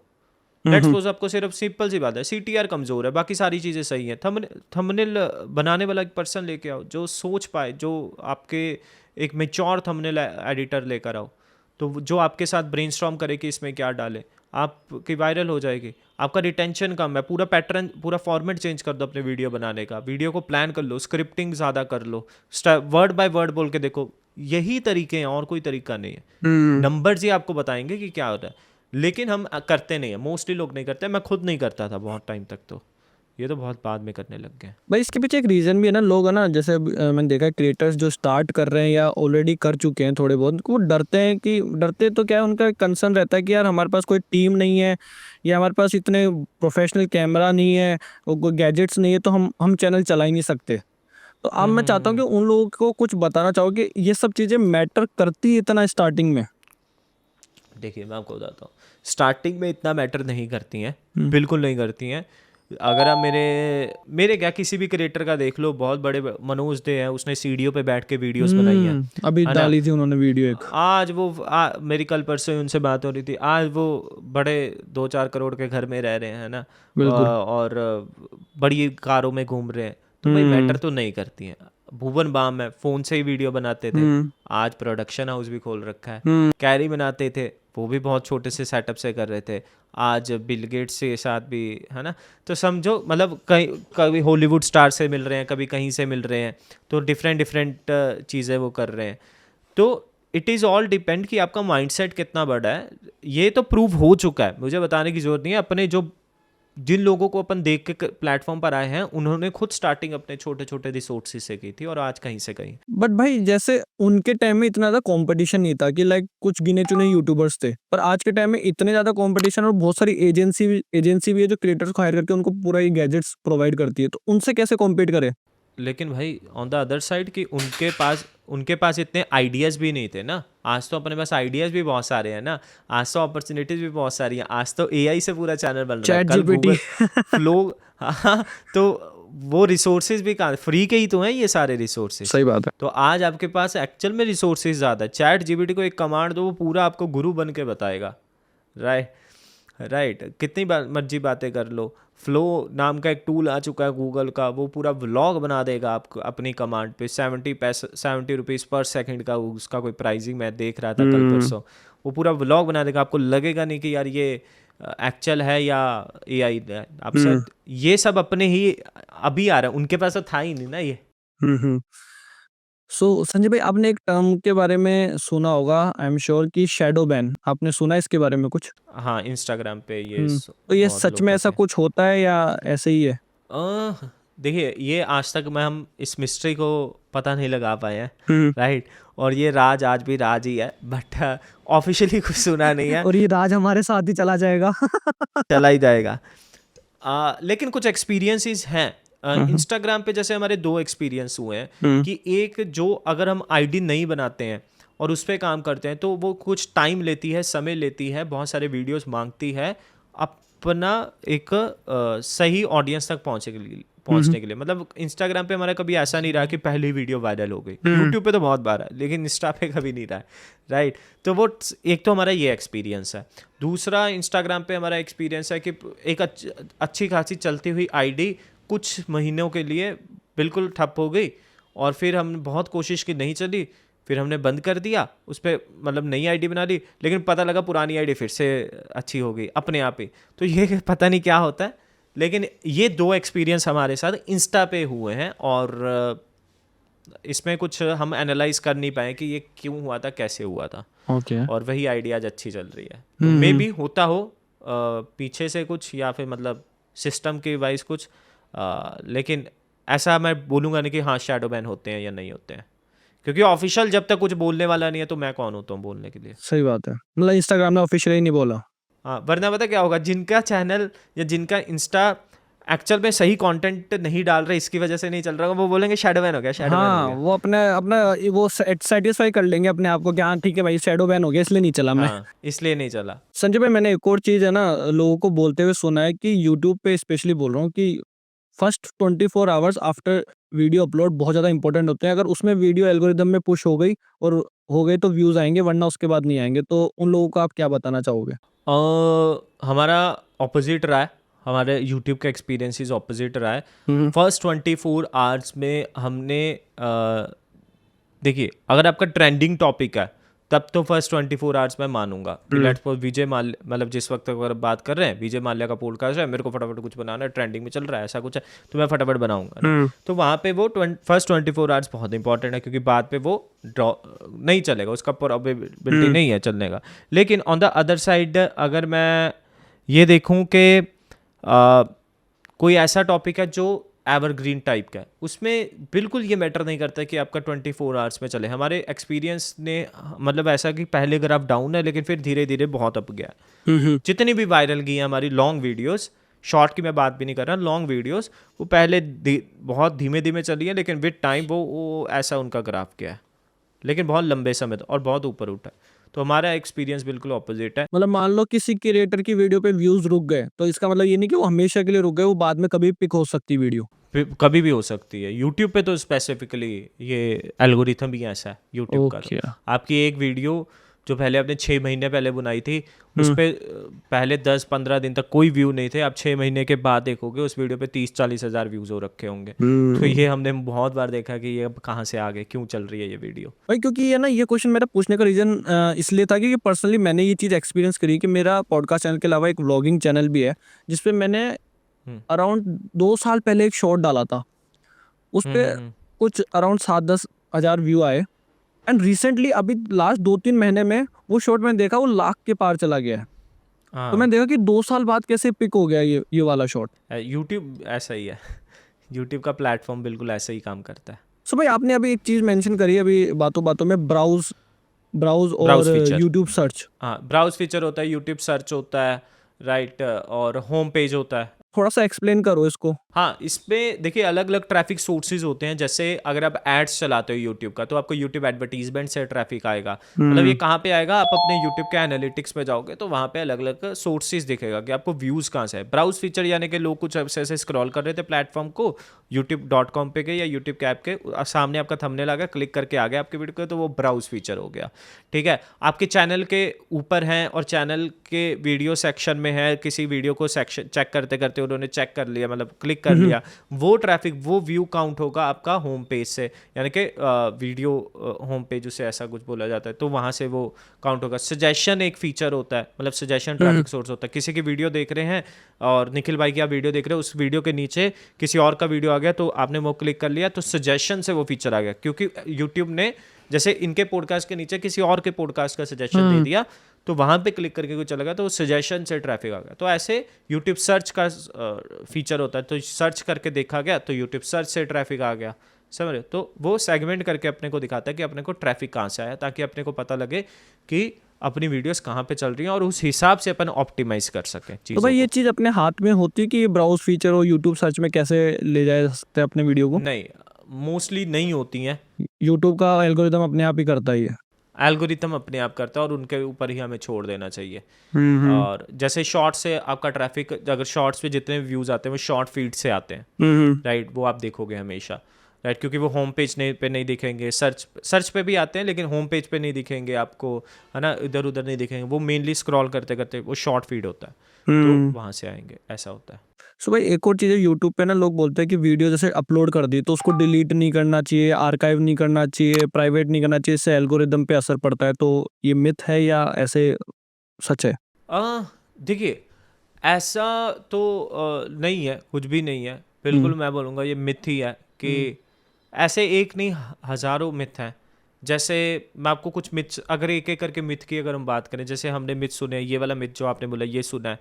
हुँ, हुँ, वीडियो का अपलोडिंग टाइमिंग वाला मिथ है कि इतने बजे ही करोगे, मतलब एक बाबा जी थे तो वो बोल रहे थे 11:11 पे करोगे तो तुम्हारा वीडियो होगा, वो समय होता है ऐसा एस्ट्रोलॉजी के हिसाब से कुछ उन्होंने बताया, पता नहीं कमेंट में बोलेंगे पूकी महाराज। क्या। राइट। और ऐसा ही एक मिथ होता है, कैटेगरी आप सही सिलेक्ट नहीं करोगे तो वीडियो नहीं चलेगा। ऐसा ही एक और मिथ होता है कि कीवर्ड स्टफिंग नहीं करोगे तो नहीं चलेगा। ऐसे एक लोकेशन डालो, यूएसए चैनल के लिए लोकेशन डालो, ये होता है। एक नया भी आया था कि आपका जो रॉ फाइल होता है जिसे आप यूट्यूब पे अपलोड करने के लिए जाते हैं, उसका रीनेम में आपको उस फाइल का वो डालना है, जो टाइटल रहेगा कीवर्ड सेम वही डालना है। नाम। हाँ, तब आपका रैंक करेगा। तो ऐसे मिस चलते रहते हैं और इन पे आपको यकीन नहीं करना, आपको फोकस करना है what to make and how to make अपने Okay. वीडियो के अंदर, बस बात वहीं पे, एल्गोरिथम वहीं पे सिमट जाएगा। भाई आपने अभी पिछले क्वेश्चन में एक टूल की बात करी, गूगल एड्स की। तो हाँ जी। लोग है ना इस पे भी बहुत ज़्यादा वो करते हैं बातचीत कि यार कोई बोलता है कि गूगल एड्स चलाने चाहिए नए क्रिएटर हो तो चैनल को पुश करने के लिए, कोई बोलता है चलाओगे तो एवीडी ख़राब हो जाएगा, चैनल शैडो बैन हो जाएगा, वही वाली बात। तो क्या सही है इसमें, क्या गलत, करना चाहिए नहीं करना चाहिए? देखिए, मैं टेक्निकल नहीं जाऊंगा ज़्यादा, लेकिन मैं अगर वन लाइन आंसर दूं तो नहीं। अगर आप ऑर्गेनिक से ट्रैफिक चाहते हैं, अगर आपका पर्पस पैसा कमाना है यूट्यूब से, तो पैसा लगाओ मत गूगल एड्स के ऊपर। मतलब मैं इन्वेस्ट करने को मना नहीं कर रहा, लेकिन ये इन्वेस्टमेंट गलत जगह आप कर रहे हो, क्योंकि वो एडवर्टाइजर्स के लिए बना था। इससे क्या होगा कि जब तक आपका पैसा रहेगा, वो फोर्सफुली आपकी ऑडियंस जो भी हमने टारगेट की होगी उसे दिखाता रहेगा, उसे पसंद आए या ना आए। मे बी आपने फ्रिक्वेंसी वहाँ पे होता है कि आपने 2 4 5 सेट कर रखा है, वो देख भी नहीं रहे, फिर से आप उसको दिखा रहे हैं, तो यूट्यूब को कहीं ना कहीं सिग्नल जा रहा है कि इसकी वीडियो लोग पसंद नहीं कर रहे हैं। तो जैसे ही वो एड स्टॉप होगी ना, तो आपका जो ऑर्गेनिक का जो ट्रैफिक है वो बहुत नीचे ड्रॉप करेगा। ऑन द ऑपोजिट साइड, आपने बहुत अच्छी ऐड चला ली, आपने बहुत अच्छा टारगेट किया, वो आपका पॉजिटिव भी कर सकता है एड्स, क्योंकि आपने अच्छी लेट्स सपोज कि आपने बजट लगाया 1000 रुपये का, आपने एक ऑडियंस सेलेक्ट करी कि ऐसा ऐसी ऑडियंस को दिखाना है, और वो ऑडियंस को अच्छा लग रहा है आपका वो वीडियो एड वाला, उसने पूरा देख भी लिया, रिटेंशन अच्छा आ रहा है, प्लस मिल गया एल्गोरिथम के हिसाब से, आपका क्लिक जल्दी ज़्यादा हो रहे हैं, CTR अच्छा आ रहा है, एल्गोरिथम को फिर से प्लस मिल गया। तो अभी आपकी ऐड जैसे ही वो 1000 रुपये ख़त्म होंगे, एड्स ख़त्म होंगी, ऑर्गेनिक में अप जाएगी आपकी वीडियो, क्योंकि वहाँ से सिग्नल अच्छे आए हैं। लेकिन जनरली होता नहीं है, क्योंकि वो फोर्सफुली एड्स दिख रही होती हैं, तो वो सिग्नल सभी KPIs जो हैं डाउन जाती हैं, कि एड्स का रिटेंशन हमेशा डाउन जाता है, CTR हमेशा आप देखोगे कम आ रहा है, लेकिन आपको व्यूज आते जाएंगे। क्यों? क्योंकि वो फोर्सफुली दिखा रहा है, क्योंकि पैसा दिया हुआ है, वो तो करेगा ही करेगा। सही बात तो है। जैसे ही खत्म होगा वो नहीं चलेगा, तो इसीलिए एड्स नहीं चलानी चाहिए। और जैसे आजकल इंस्टाग्राम पे लोग मेटा एड्स चलाते हैं, क्या वो भी सेम ऐसे ही वर्क करता है या उसका वो बेनिफिट है? उसका थोड़ा बेनिफिट है, लेकिन इंस्टा पे भी बूस्ट नहीं करनी चाहिए, एड्स मैनेजर के अंदर आपको चलाना चाहिए। मेटा बिजनेस सूट से? हाँ हाँ, लेकिन हमने ये अभी एक नया फीचर भी आया है कि आपके नॉर्मल व्यूज़ वो काउंट भी नहीं करता, ओके। बूस्ट भी अगर आप करते हो तो। भाई आजकल है ना, जैसे लोग है ना बहुत सारे प्लेटफॉर्म्स हो गए, जैसे यूट्यूब हो गया, फेसबुक हो गया, फेसबुक पेज, इंस्टाग्राम, सब पे है ना वीडियोस डालते हैं। तो आज के टाइम में कोई जो नया कंटेंट क्रिएटर बनना चाह रहा है या स्टार्ट कर चुका है, तो क्या उसको मल्टीपल प्लेटफॉर्म से अपनी वीडियोस डालना जरूरी है आज के टाइम में? डिस्ट्रीब्यूशन आपका होना चाहिए। टिकटॉक था, चला गया, तो टिकटॉक वाले भी चले गए साथ में, पता नहीं किधर गए, राइट। लेकिन अगर उनका डिस्ट्रीब्यूशन होता, वो इंस्टा यूट्यूब सब जगह होते, तो आज फ़ायदा होता।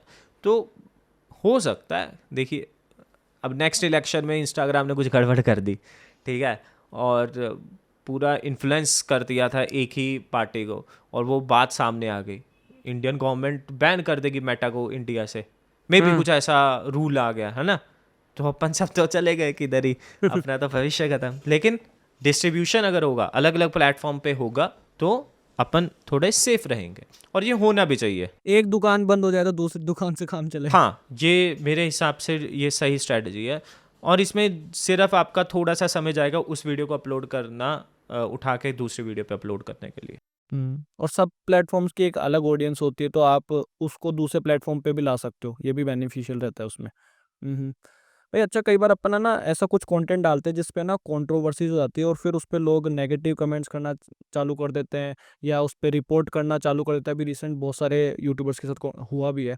तो क्या उससे रीच कम होती है?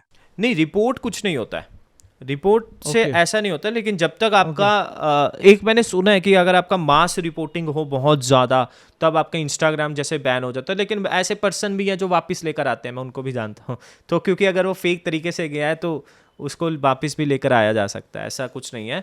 बाकी अगर कंट्रोवर्सीज होती हैं, लेट्स सपोज आपने किसी को किसी के बारे में बोला तो उसकी ऑडियंस आपको नीचे आके मतलब इंगेज ज़्यादा कर रही है आपसे, आपको 4 बातें सुना रही है, तो आपका कमेंट सेक्शन बेसिकली ज़्यादा भर रहा है और एल्गोरिथम को जा रहा है कि व्यूअर्स को ये ज़्यादा रोक पा रहा है, प्लेट यूज़र ज़्यादा इकट्ठे कर पा रहा है, आपकी वीडियो ज़्यादा चलेगी, इसीलिए तो वो चलती है ना कंट्रोवर्सीज वाली वीडियो।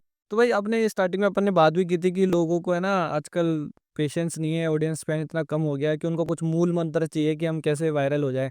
तो ऐसा कुछ प्रूवन फॉर्मूला है कि कैसे एंगेजमेंट और ऑडियंस रिटेंशन बढ़ाया जा सकता है? हाँ हाँ, प्रूवन फार्मूला बिल्कुल है, और प्रूवन अगर किसी को भी अपने पहले 10,000 सब्सक्राइबर्स गेन करने हैं, फॉलोअर्स गेन करने हैं, तो एक चीज़ मैं बता रहा हूँ, वो बहुत, और ये अगर आप करोगे तो मैं मान नहीं सकता कि आपके व्यूज़ ना आए। सिंपल चीज़ है, कॉपी पेस्ट करो जब तक आपके 10,000 फॉलोअर्स नहीं हो जाते। क्या है इसका मतलब? आपको टॉपिक कॉपी करना है, आपको हुक टॉपिक करना है, आपको स्क्रिप्ट भी चाहो तो कॉपी कर सकते हो, और वैसे ही सेम डालते रहो। अगर आप फेस कैम भी डाल रहे हो, सेम बनाओ। अपने नीश के 10 कंपटीटर्स को पकड़ लो। कंपटीटर्स वो नहीं कि आपके जीरो हैं तो जीरो वाला ही कंपटीटर होगा, आपके जीरो हैं लेकिन आपके कंपटीटर के 1 मिलियन 2 मिलियन होंगे, वो आपका कंपटीटर है। आपको छोड़कर आपकी ऑडियंस के पास जिसे देखने की ऑप्शन है वो सब आपका कंपटीटर है।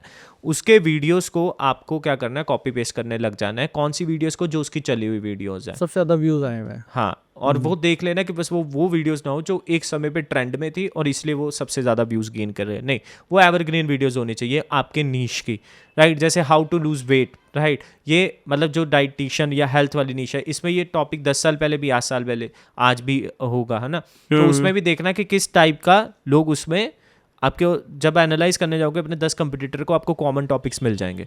उन टॉपिक्स पे आपको वीडियोस बनानी है, कॉपी पेस्ट करना है। अब दिक्कत यही है, लोग कहेंगे यार हम पहले ही बना रखा है, लोग ये समझेंगे वो समझेंगे। आप चाहकर भी 100% कॉपी कर नहीं पाओगे, क्योंकि आप उसमें अपना टेस्ट डालोगे। लेकिन ट्राई करो कि अगर आप कर दो, क्योंकि देखो एक सिंपल चीज़ से क्या हुआ, आपने अब वो topics intentionally non intentionally select कर लिए जिसकी प्रोबेबिलिटी चलने की बहुत ज़्यादा है, क्योंकि वो प्रूवन है, क्योंकि लोग देखना भी वही चाहते हैं। यानी कि बेस आपका स्ट्रॉन्ग हो गया, टॉपिक की अब बात ही उस पर कर रहे हो जो हर कोई सुन लेगा, राइट? उसके बाद हुक का आपने वायरल वाला ही चूज किया, आपने चेंज नहीं किया। अगर उसने 2 पर्सन के साथ शूट किया है वो वीडियो, आप भी 2 पर्सन के साथ उसी फॉर्मेट में खड़े रह के शूट कर रहे हो, सेम, राइट? और आपने, उसने जो हुक बोली है आप भी वो हुक बोल रहे हो, उसने अपनी वीडियो में प्ले बटन उठा के बोल रहा है, आप भी प्ले बटन उठा के बोल रहे हो, सेम एग्जीक्यूट कर दो, आपकी वीडियो भी चल जाएगी, कोई दो राय नहीं। 10,000 सब्सक्राइबर तो ऐसे ही बहुत आराम से हो सकते हैं ये कॉपी पेस्ट मेथड से।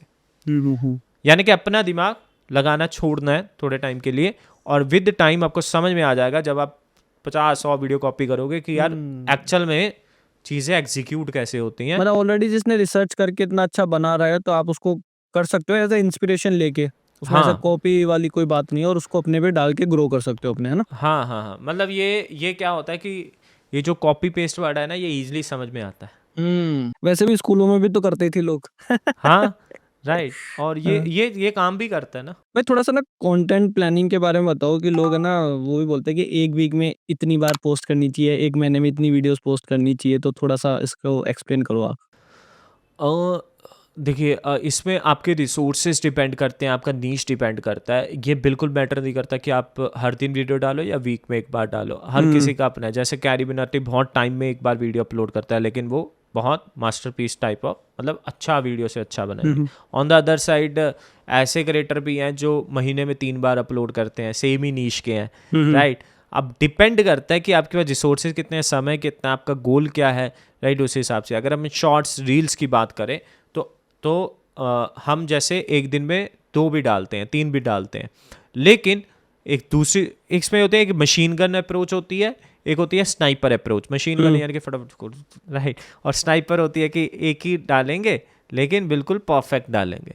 तो आपको कौन सी अप्रोच में जाना है वो आप देखिए, बट ये डिसाइड करने का आपको वही टाइम कितना है, समय कितना है, पैसा कितना है, राइट, गैजेट्स कितने हैं, उस हिसाब से आप जज करो। आप लेट्स सपोज कि आप इसे साइड हसल की तरह कर रहे हो, आप ऑफिस जाते हो, शाम के 7 बजे आके करते हो, ठीक है, तो वहाँ पे आपको मे बी हर दिन पॉसिबल ही नहीं है वीडियो डालना, राइट? आप संडे ही वीडियो शूट कर सकते हो, तो दैट्स ओके।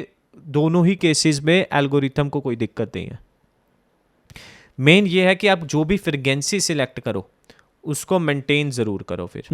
भाई जैसे इंस्टाग्राम पे है ना आजकल एक कंटेंट बहुत ज़्यादा वायरल होते हैं, वल्गर टाइप के जो कंटेंट है या क्रिंज कंटेंट है। जैसे एग्जांपल ले लो पुनीत सुपरस्टार का ही, वो वीडियो डालता है तो उसके मिलियन में एंगेजमेंट आती है, लेकिन एक जो बंदा है जो मेहनत कर रहा है, स्क्रिप्ट लिखता है, बढ़िया कंटेंट वीडियो शूट करता है, उसकी इतनी रीच नहीं होती। तो आप बताओ कि ये होता क्यों है ऐसा? आंसर थोड़ा हार्ड है, 99% को बुरा लगेगा, बट सच्चाई यही है कि देखिए जैसा मासेस सोचती है ना उस हिसाब से कंटेंट चलता नहीं है, और जैसा मासेस देखती है कंटेंट उस हिसाब से चलता है। दोनों में फ़र्क ये है कि पुनीत सुपरस्टार की अगर आपने बात की, चाहे उसकी वीडियो में अपन उसे गाली देने के लिए रुकते हैं, लेकिन रुकते हैं और एल्गोरिथम को सिग्नल वही समझ में आता है, राइट। और अपन जिस वीडियो को अच्छा बोलते हैं उस वीडियो में कोई ऐसी अट्रैक्शन होती नहीं कि वो जो ऐसे नॉर्मल व्यूअर को रोक पाए, राइट। मैं आपको एक एग्जांपल देता हूँ। शार्क टैंक में एक एडटेक का प्लेटफॉर्म आया था जिनके 2 मिलियन सब्सक्राइबर थे। उन्होंने एक बात बोली, बहुत आराम से उन्होंने बात बोली। वो बोलते कि मैं ना अपने चैनल पे ना कोई भी ऐसी फालतू बात नहीं करता, और उन्होंने बहुत प्राउडली बोली कि मैं अपने चैनल पे कोई फालतू बातें नहीं करता, हमारे चैनल पे सिर्फ और सिर्फ पढ़ाई होती है। अच्छी लग रही है आपको ये बात? बहुत अच्छी है, सही बात है यार। चैनल पढ़ाई का है, चैनल पढ़ाई का है, और पढ़ाई ही वो की बात करते हैं। और ऐसे कर करके मैंने 2 मिलियन आए। तो शार्क्स का सामने से रिप्लाई आता है, वो बोलते कि आप जिसे प्राउडली आज समझ रहे हो ना, यही आपकी सबसे बड़ी कमजोरी है, क्योंकि आपके जो कंपटीटर्स हैं उनके 20-20, 40-40 मिलियन सब्सक्राइबर हैं, और वो पढ़ाई के अलावा दुनिया भर की बातें कर रहे हैं। बिकॉज आज की तारीख में अट्रैक्शन ही सबसे बड़ा, attention is the new currency, right. Attention is the new currency, और आपको वो बातें करनी पड़ेंगी जब आपको मेजर मासिस ऑडियंस को लेकर आना है अपने पास, और ये आपकी कंपनी के लिए अच्छी बात नहीं है, सॉरी टू से। तो उन्होंने ऐसा रिप्लाई दिया। आप समझो कि हैज़ अ क्रिएटर भी हमें ये समझना पड़ेगा कि लोग मासी सोचते कैसे हैं, कैसे रुकते हैं, क्या देखते हैं, और जब हम ये समझेंगे तभी हम सक्सेसफुल क्रिएटर बन पाएंगे। अदरवाइज हार्ड है, मैंने पहले ही कहा था। अदरवाइज फिर अपने एथिक्स नहीं है यार, लेकिन लोग सोचते ही ऐसे हैं, मैं क्या करूं। ये कलयुग है, लोग देखते हैं ऐसे हैं, सोचते हैं ऐसे हैं, सुनते हैं ऐसे हैं। तो थोड़ा हुक के तरीके, हुक करके ऑडियंस को अच्छी बातें भी अगर सुनानी है तो हुक करके ही सुनानी पड़ेंगी। भाई प्रॉब्लम यही है ना कि व्यूज भी आते हैं। जैसे मैंने खूब स्पिरिचुअल गुरु बड़े बड़े के साथ पॉडकास्ट किए, उन पे व्यूज इतने नहीं आए, पर मैंने एक कंट्रोवर्शियल टॉपिक पे पॉडकास्ट किया और वो मेरा पॉडकास्ट काफ़ी वायरल हुआ, उसकी रील्स भी लाखों में चली गई। तो लोगों को पसंद ही वही आ रहा है। तो उससे पसंद भी क्रिएटर के आ रहा है। माइंड में क्या होता है, यार मैंने ये क्रिंज डाला, मेरे तो व्यू आए, मेरे को पैसा मिलेगा, ब्रांड मिलेगा, तो मैं यही करता हूँ ना, फिर मैं क्यों बनाऊँ, इतना स्क्रिप्ट लिखूँ, टीम को करूँ, दिमाग लगाऊँ, रिसर्च करूँ, फिर तो ये चीज़ तो गलत है। देखिए, गलत और सही का डेफिनेशन सच बताऊं तो पता ही नहीं क्या है, सच बताएं तो, राइट। तो किसी के लिए जो गलत है किसी दूसरे के लिए सही है ना। तो लेकिन अगर अपन सिर्फ यहाँ पे एल्गोरिथम बेस्ड बात करें कि एल्गोरिथम क्या बोलता है, एल्गोरिथम तो सही बोल रहे हो आप, यही कहता है कि जो चलेगा उस पर बनाओ। और अच्छे टॉपिक की रिसेंट में हमने एक डेफिनेशन सेट की थी कि what people want to see, listen and watch for, वही गुड टॉपिक है, अच्छा टॉपिक है। इसके अलावा कोई अच्छा टॉपिक होता ही नहीं है।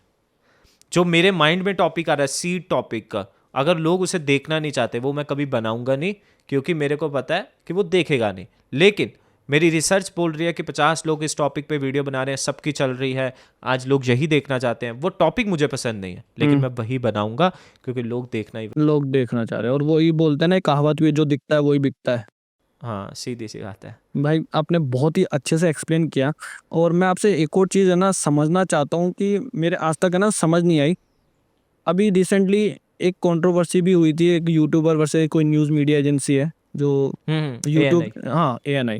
सो community guidelines, fair use policy, copyright strike के बारे में बहुत ज़्यादा उस टाइम बहुत बातें हुई। बट इंस्टाग्राम का क्या है कि बहुत ज़्यादा जो कम्युनिटी गाइडेंस है वो बहुत ज़्यादा कंफ्यूजिंग है। तो आप थोड़ा सा उसको ईजी लैंग्वेज में एक्सप्लेन कर सकते हो? इंस्टाग्राम की कम्युनिटी गाइडलाइंस ना एक्चुअल में बहुत सारे पेजेस हैं। जैसे कि मैं आपको एक एग्जांपल देता हूँ। इंस्टाग्राम का कम्युनिटी गाइडलाइंस में आपका ये भी है कि आप जॉब पोस्ट नहीं कर सकते, मतलब कि अगर आपने लेट्स पोस्ट के जो पोस्ट किया और उस पर ये लिखा कि we are hiring for this, आपके कम्युनिटी गाइडलाइंस आ जाएगी अगले दिन उस स्टोरी के ऊपर, क्योंकि हमारे पे आ रखी है। और उसके बाद हमें पता लगा कि ये भी गाइडलाइन होती है। और ऑन द अदर साइड उसी इंस्टाग्राम पे विजय माल्या का अकाउंट भी है, राइट? तो हम स्कैम कर रहे हैं उनके अकॉर्डिंग। तो ये कम्युनिटी गाइडलाइंस हैं, बहुत ऐसी छोटी छोटी फालतू सी कम्युनिटी गाइडलाइंस। आप सोचोगे इन्होंने बनाई क्यों है, लेकिन उस पर भी आती है। इसका एक सिंपल मैं बताता हूँ। उस पेज को कॉपी करो जहाँ पे आप गूगल करो इंस्टाग्राम कम्युनिटी गाइडलाइंस, उस पेज को कॉपी करो, इंस्टाग्राम को दे दो और चैट जीपीटी को दे दो। उससे बोलो कि मेरे को 10-15 लाइंस में बता दे किन किन चीज़ों का ध्यान रखना है, वो आपको बता देगी। तो वो आपको देखना पड़ेगा। जिसकी आप बात कर रहे थे मोहक मंगल वर्सेस ANI, वो एक्चुअल में कॉपीराइट का केस था।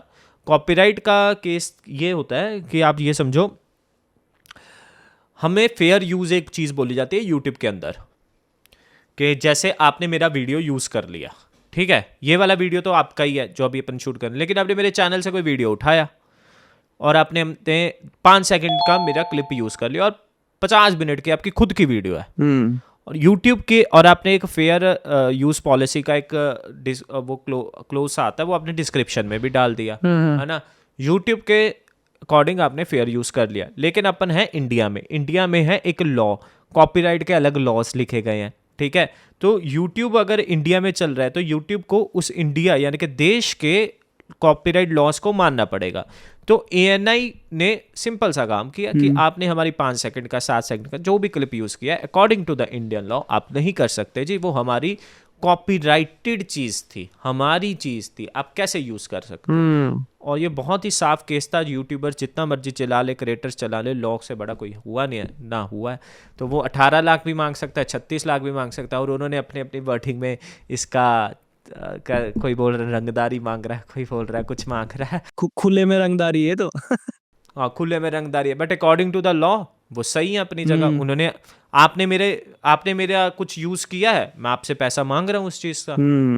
बट उनका तरीका से मैं थोड़ा सा वो हूँ कि तरीका थोड़ा गलत था। या तो उनको मतलब स्टार्टिंग में कुछ मेल करके भी उनको वार्न कर सकते थे, या फिर किसी एक क्रिएटर पे एग्जांपल सेट कर देते तो बाकी के कोई भी क्रिएटर उनकी क्लिप्स यूज ही नहीं करता। मैं मान के चलता हूँ, देखिए ANI कोई क्रिएटर तो है नहीं है, उनके पास इतना समय कहाँ रहता होगा, कोई वो ऑर्गेनाइजेशन के मालिक ने बैठ के तो स्ट्राइक दी नहीं होगी, वो हायरार्की में किस एम्प्लॉय ने उसे स्ट्राइक दी रखी होगी, कंटेंट मैनेजर ने जिसका ये रोल रहा होगा, उसे परमिशन मिली हो या नहीं मिली हो, और वो मान के चलो उस क्रिएटर का खुद फैन हो, लेकिन उसे खुद ही स्ट्राइक भी देनी पड़ गई हो उसे ना चाहते हुए, क्योंकि उस हायरार्की में इतने बड़े ऑर्गेनाइजेशन में वो उसके रूल नहीं चलता होगा, है ना? तो उस ऑर्गेनाइजेशन के अपने रूल्स रेगुलेशन रहे होंगे। तो हमें एक साइड से स्टोरी नहीं देखनी चाहिए। मैं अगेन भाई, मैं मासिस के हिसाब से नहीं, यार देखो, हमें मासिस के हिसाब से नहीं सोचना होगा। उनका चैनल, वो दुख की बात है उन्हें स्ट्राइक आई, लेकिन आ सकती है, और इवन ये किसी को भी आ सकती है। मैं तो ये इससे सोच के देखो, हर किसी ने कुछ ना कुछ तो यूज किया ही है।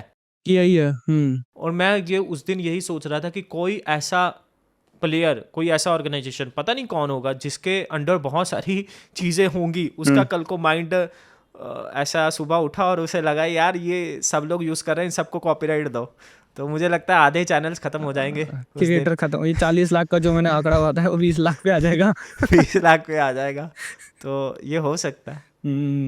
सो संजय भाई, अपन ऑलमोस्ट पॉडकास्ट के एंड पे आ चुके हैं, और मैं आपसे अब कुछ रैपिड फायर राउंड वाले क्वेश्चन पूछूंगा, तो आपको जल्दी जल्दी क्रिस्प उसके जवाब देने। सो आप बताइए, कौन सी ऐसी 3 चीजें हैं यूट्यूब के एल्गोरिदम के बारे में जो आप हर क्रिएटर को बताना चाहोगे? 3 चीज़ें मतलब पता होनी चाहिए हर क्रिएटर को। फर्स्ट थिंग इज कि आपको टॉपिक पता होना चाहिए कि कैसे रिसर्च करना है। सेकंड थिंग इज आपको हुक बहुत हर वीडियो में इम्प्लीमेंट करनी है। एंड लास्ट वन इज कि आपको एडिटिंग नहीं करनी है, आपको रेलेवेंट और इंगेजिंग एडिटिंग करनी है। इसको डिकोड करने के लिए आप हमारे चैनल पे जाओ कि ये मैंने एक्चुअल में क्या बोला। और सेम इंस्टाग्राम के लिए कि उनके कौन सा सेम ये प्लेटफॉर्म वाइज नहीं मैंने बोला, ये क्रिएटर वाइज बोला या कंटेंट वाइज बोला। Topic, hook and engaging editing. Okay. और एक नया क्रिएटर कौन सी ऐसी मिस्टेक्स करता है? वो गलत चीज़ों में, जैसे कि हैशटैग्स, सही टाइमिंग एनालाइज नहीं करता, हम्म, ठीक है, चीज़ों को, इम्पेशंस बहुत ज़्यादा है, शॉर्ट माइंडसेट के साथ वो प्लेटफॉर्म को आते हैं, क्विक अर्न मनी जैसे कि क्विक रिच स्कीम की तरह सोचते हैं हम्म। प्लेटफॉर्म को कि पैसा कब आएगा पैसा कब आएगा। इन सब चीज़ों की वजह से वो बहुत जल्दी क्विट कर जाते हैं। इन सब की जितनी ऑपोजिट चीज़ें हैं वही सोच के आपको आना है। 3 ऐसी ऐप्स और टूल्स बताइए जो आप सबसे ज़्यादा यूज़ करते हो कंटेंट क्रिएशन के लिए? चैट जीपीटी अभी यूज़ करने लग गए हैं बहुत हद तक, बहुत सारे टूल्स का काम उसमें हो जा रहा है, हुँ। पहले अलग अलग करते थे। सेकंड, एडिटिंग में बात करें तो हमारे एडिटर्स हैं तो वो अडोब प्रीमियर, फिल्मोरा, ये सब दो टूल्स ज़्यादा हुँ। यूज़ होते हैं। अडोब प्रीमियर होता है मेनली, और इसके अलावा अगर हम बात करें तो टूल तो विड आईक्यू और ट्यूबबडी, ये एक्सटेंशन भी यूज़ होते हैं। हाँ, भाई कोई 3 ऐसी कैटेगरी या नीश बताओ जो सबसे ज़्यादा वर्क करती है इंस्टाग्राम पे? कैटेगरी या नीश वैसे तो बहुत सारी करती हैं, बट ऐसा बताता हूँ कि अगर मेरे को स्टार्ट करना हो तो वैसा क्या कौन सी करूँगा, है हुँ, ना। हुँ। तो अगर हमें करना हो तो मैं रीपर्पसिंग स्टार्ट कर दूंगा, सीधी सी बात है। इंस्टाग्राम पे? रीपर इंस्टाग्राम पे, हुँ, यानी कि पीआर जिसे बोलते हैं, हुँ, यानी कि रणबीर अलाहाबादिया या बड़े बड़े पॉडकास्टर के क्लिप्स कट करके अपने हैंडल पे डालने लग जाऊंगा, हुँ। और हैंडल पे डालने लग जाऊंगा, और उससे क्या होगा, मैं फॉलोवर्स अपना इंक्रीज़ होंगे। उसमें, हाँ, पर उसमें मैं चार्ज भी करूंगा कि if anybody wants hmm, hmm. Same करते हैं, सर्विस करते हैं। तो मुझे यहाँ पे कांटेक्ट जैसे करो, मीम पेजेस ठीक है। वाले तो भी यही करते हैं। हाँ, हुँ, राइट, हुँ, वो दूसरा एडिटिंग के लिए भी एडिटिंग पेज मैं सेम कर सकता हूँ, बिफोर आफ्टर एडिटिंग हम दिखा सकते हैं और वहाँ से वर्क ले सकते हैं। हुँ, थर्ड, अगर करना चाहें तो मैं आज की तारीख में कोई एआई पेज बनाऊंगा, जैसे ये पहले थीम पेजेस चलते थे, अभी एआई पेजेस चल रहे हैं हुँ, हुँ, इंस्टाग्राम पे। हुँ, हुँ, बहुत सारे इन्फ्लुएंसर एआई चलते हैं, बहुत सारे एडल्ट एआई इन्फ्लुएंसर बनाते हैं, लेकिन वो नहीं मैं बनाऊंगा। मैं कुछ हिंदू माइथोलॉजी का कोई एआई पेज हुँ, बनाऊंगा, हुँ। या फिर कोई ऐसे करेक्टर का पेज बनाऊंगा जिसे मासेस पसंद करें, बच्चे से लेकर बूढ़े तक, वो वाला पेज कोई बनाऊंगा एआई से। भाई ऐसे कोई 3 क्रिएटर्स जिनकी कंटेंट स्ट्रेटजी बहुत तगड़ी हो? ध्रुव राठी, हुँ, हुँ, नहीं, ध्रुव राठी हैं। सेकंड इज मोहक मंगल भी अच्छा है, करते हैं, ठीक है। और हमने किसको देखा है, नीतीश राजपूत? नहीं, वो तो फिर उनका ऑपोजिट ही हो गए। और और एक हम खुद हैं, ठीक है। तो ये बिल्कुल, बिल्कुल। भाई 3 ऐसे कोई फ़ेवरेट पॉडकास्ट चैनल आपके जो आपको पसंद हो? पॉडकास्ट पॉडकास्ट राज शमानी मैं देखता हूँ, हुँ, ठीक है। वो शुरू आज से नहीं, शुरू से ही पसंद है, जब उन्हें नहीं देखते थे तब भी मैं देखता था। और सेकंड, रणबीर अलाहाबादिया, मासिस के प्रोस्पेक्टिव से मेरे को पसंद है। वो एक्सप्रेशंस उनके पसंद है, ठीक है। जो बाकी कोई नहीं करता, वो वैसा अपने मीम्स वो खुद बनवाते हैं, वो मेरे को उनका पसंद मौत है। के बारे में वो सोचा है। हाँ, वो उन्हें, मुझे लगता है वो सब कुछ उन्हें मालूम होगा, वो हुँ, जानबूझ के करते हैं, हुँ। और वो स्मार्ट वर्क क्रिएटर कर रहा है मैं उनके उन्हें लिए मानता एक्चुअली ये हूँ, चीज़ स्ट्रैटेजी। वर्क कर रहा है। हुँ, और बाकी ये कोई कर भी नहीं पाएगा मुझे लगता है, हुँ, जैसा वो करते हैं, हुँ। है ना। तो वो चीज़ है। And third one is, Nikhil pod show. हाँ, ये भी अच्छा है। सो दैट्स ऑल संजय भाई, आज का पॉडकास्ट यहीं पे ख़त्म करते हैं and thank you so much for your time and आपसे जितना भी सुनने को मिला उतना ही सीखने को मिल रहा है और आई एम श्योर कि हमारे सब्सक्राइबर को भी आज आपसे बहुत कुछ सीखने को मिला होगा इस रियल कॉन्वर्सेशन से पॉडकास्ट की। और मैं चाहता हूँ कि इन द एंड आप जाते जाते कुछ टिप्स देना चाहो हमारे सब्सक्राइबर्स को या हमारे लिए कुछ। Thank you so much Nikhil भाई, मेरे को बुलाने के लिए और अपना समय देने के लिए, अपनी ऑडियंस के सामने इंट्रोड्यूस करने के लिए। टिप्स तो मैं सबसे इम्पॉर्टेंट ये दूंगा कि जो भी क्रिएटर बनना चाहता है, जो भी यूट्यूबर बनना चाहता है, हम भी सीख रहे हैं और आप भी सीखने के माइंडसेट से आइए, हम्म, राइट। ये सबसे इम्पॉर्टेंट है, क्योंकि बिल्कुल। हमने ये खुद यही सीखा है कि ये जो लाइन है, ये जो फील्ड है, बहुत जल्दी चेंज हो रही है, बहुत नई नई चीज़ें आ रहे हैं, फॉर्मेट से लेके, टॉपिक से लेके, प्लेटफॉर्म से लेके, हर चीज़ कुछ ही टाइम में चेंज होती जा रही है। तो आपको अपग्रेड हम्म, वाले माइंडसेट से आना है, और ये माइंडसेट आपको हम्म, एनालाइज कराएगा, ये माइंडसेट आपकी ग्रोथ करवाएगा। और बाकी सारे माइंडसेट जो शॉर्ट टर्म है, क्विक मनी, ऑटोमेशन वाला मनी, वो सब माइंडसेट हम्म, एक्चुअल में आपको कहीं फ्रूटफुल, बहुत लॉन्ग टर्म कुछ नहीं देने वाले, शॉर्ट टर्म है बाकी सब। तो हम्म। ये माइंडसेट के सब लोग आइए, राइट। मतलब लोगों को लॉन्ग टर्म गोल के ऊपर फोकस करना चाहिए, ना कि शॉर्ट टर्म में जल्दी सक्सेसफुल हो गए और फिर जल्दी जाके वापस चैनल अपना बंद करवा ले। हाँ, वो उसमें कुछ नहीं रखा, राइट? अगर शॉर्ट मनी चाहिए वो सारी चीज़ें हैं, लेकिन लॉन्ग मनी चाहिए, सस्टेनेबल तरीके से चाहिए, तो लंबा सोच के ही आना पड़ेगा। बहुत बहुत अच्छी एडवाइस लगी, और आपका आई एम श्योर इतना अच्छा एक्सपीरियंस है तो आपने एक रियल एडवाइस दी है हमारे ऑडियंस को। So thank you so much once again Sanjay भाई, आपका कीमती समय देने के लिए। मोस्ट वेलकम और भाई। नमस्कार भाई। Okay, thank you so much. Alright guys, so that was the podcast with Sanjay Nutra himself. मैं उनके इंस्टाग्राम और यूट्यूब चैनल का लिंक अपने डिस्क्रिप्शन में डाल दूंगा, तो आप उनको भी जाके फॉलो कर सकते हो। और अगर आपको इस पॉडकास्ट से कुछ भी सीखने को मिला है तो प्लीज अकेले मत सीखिए, अपने जाके फ्रेंड्स और फैमिली ग्रुप में शेयर करें और उनको भी मोटिवेट करें कंटेंट क्रिएशन के लिए। और नीचे कमेंट करना बिल्कुल मत भूलना, जिसका भी बेस्ट कमेंट होगा मैं इसी पॉडकास्ट में उसका कमेंट पिन कर दूंगा। और प्लीज पॉडकास्ट को लाइक करें, मेरे चैनल को सब्सक्राइब करना मत भूलना। आपके एक सब्सक्राइब से हम लोग मोटिवेट होते हैं। और मैं मिलता हूँ आपको नेक्स्ट ऐसे ही किसी पॉडकास्ट में। चलो बाय बाय।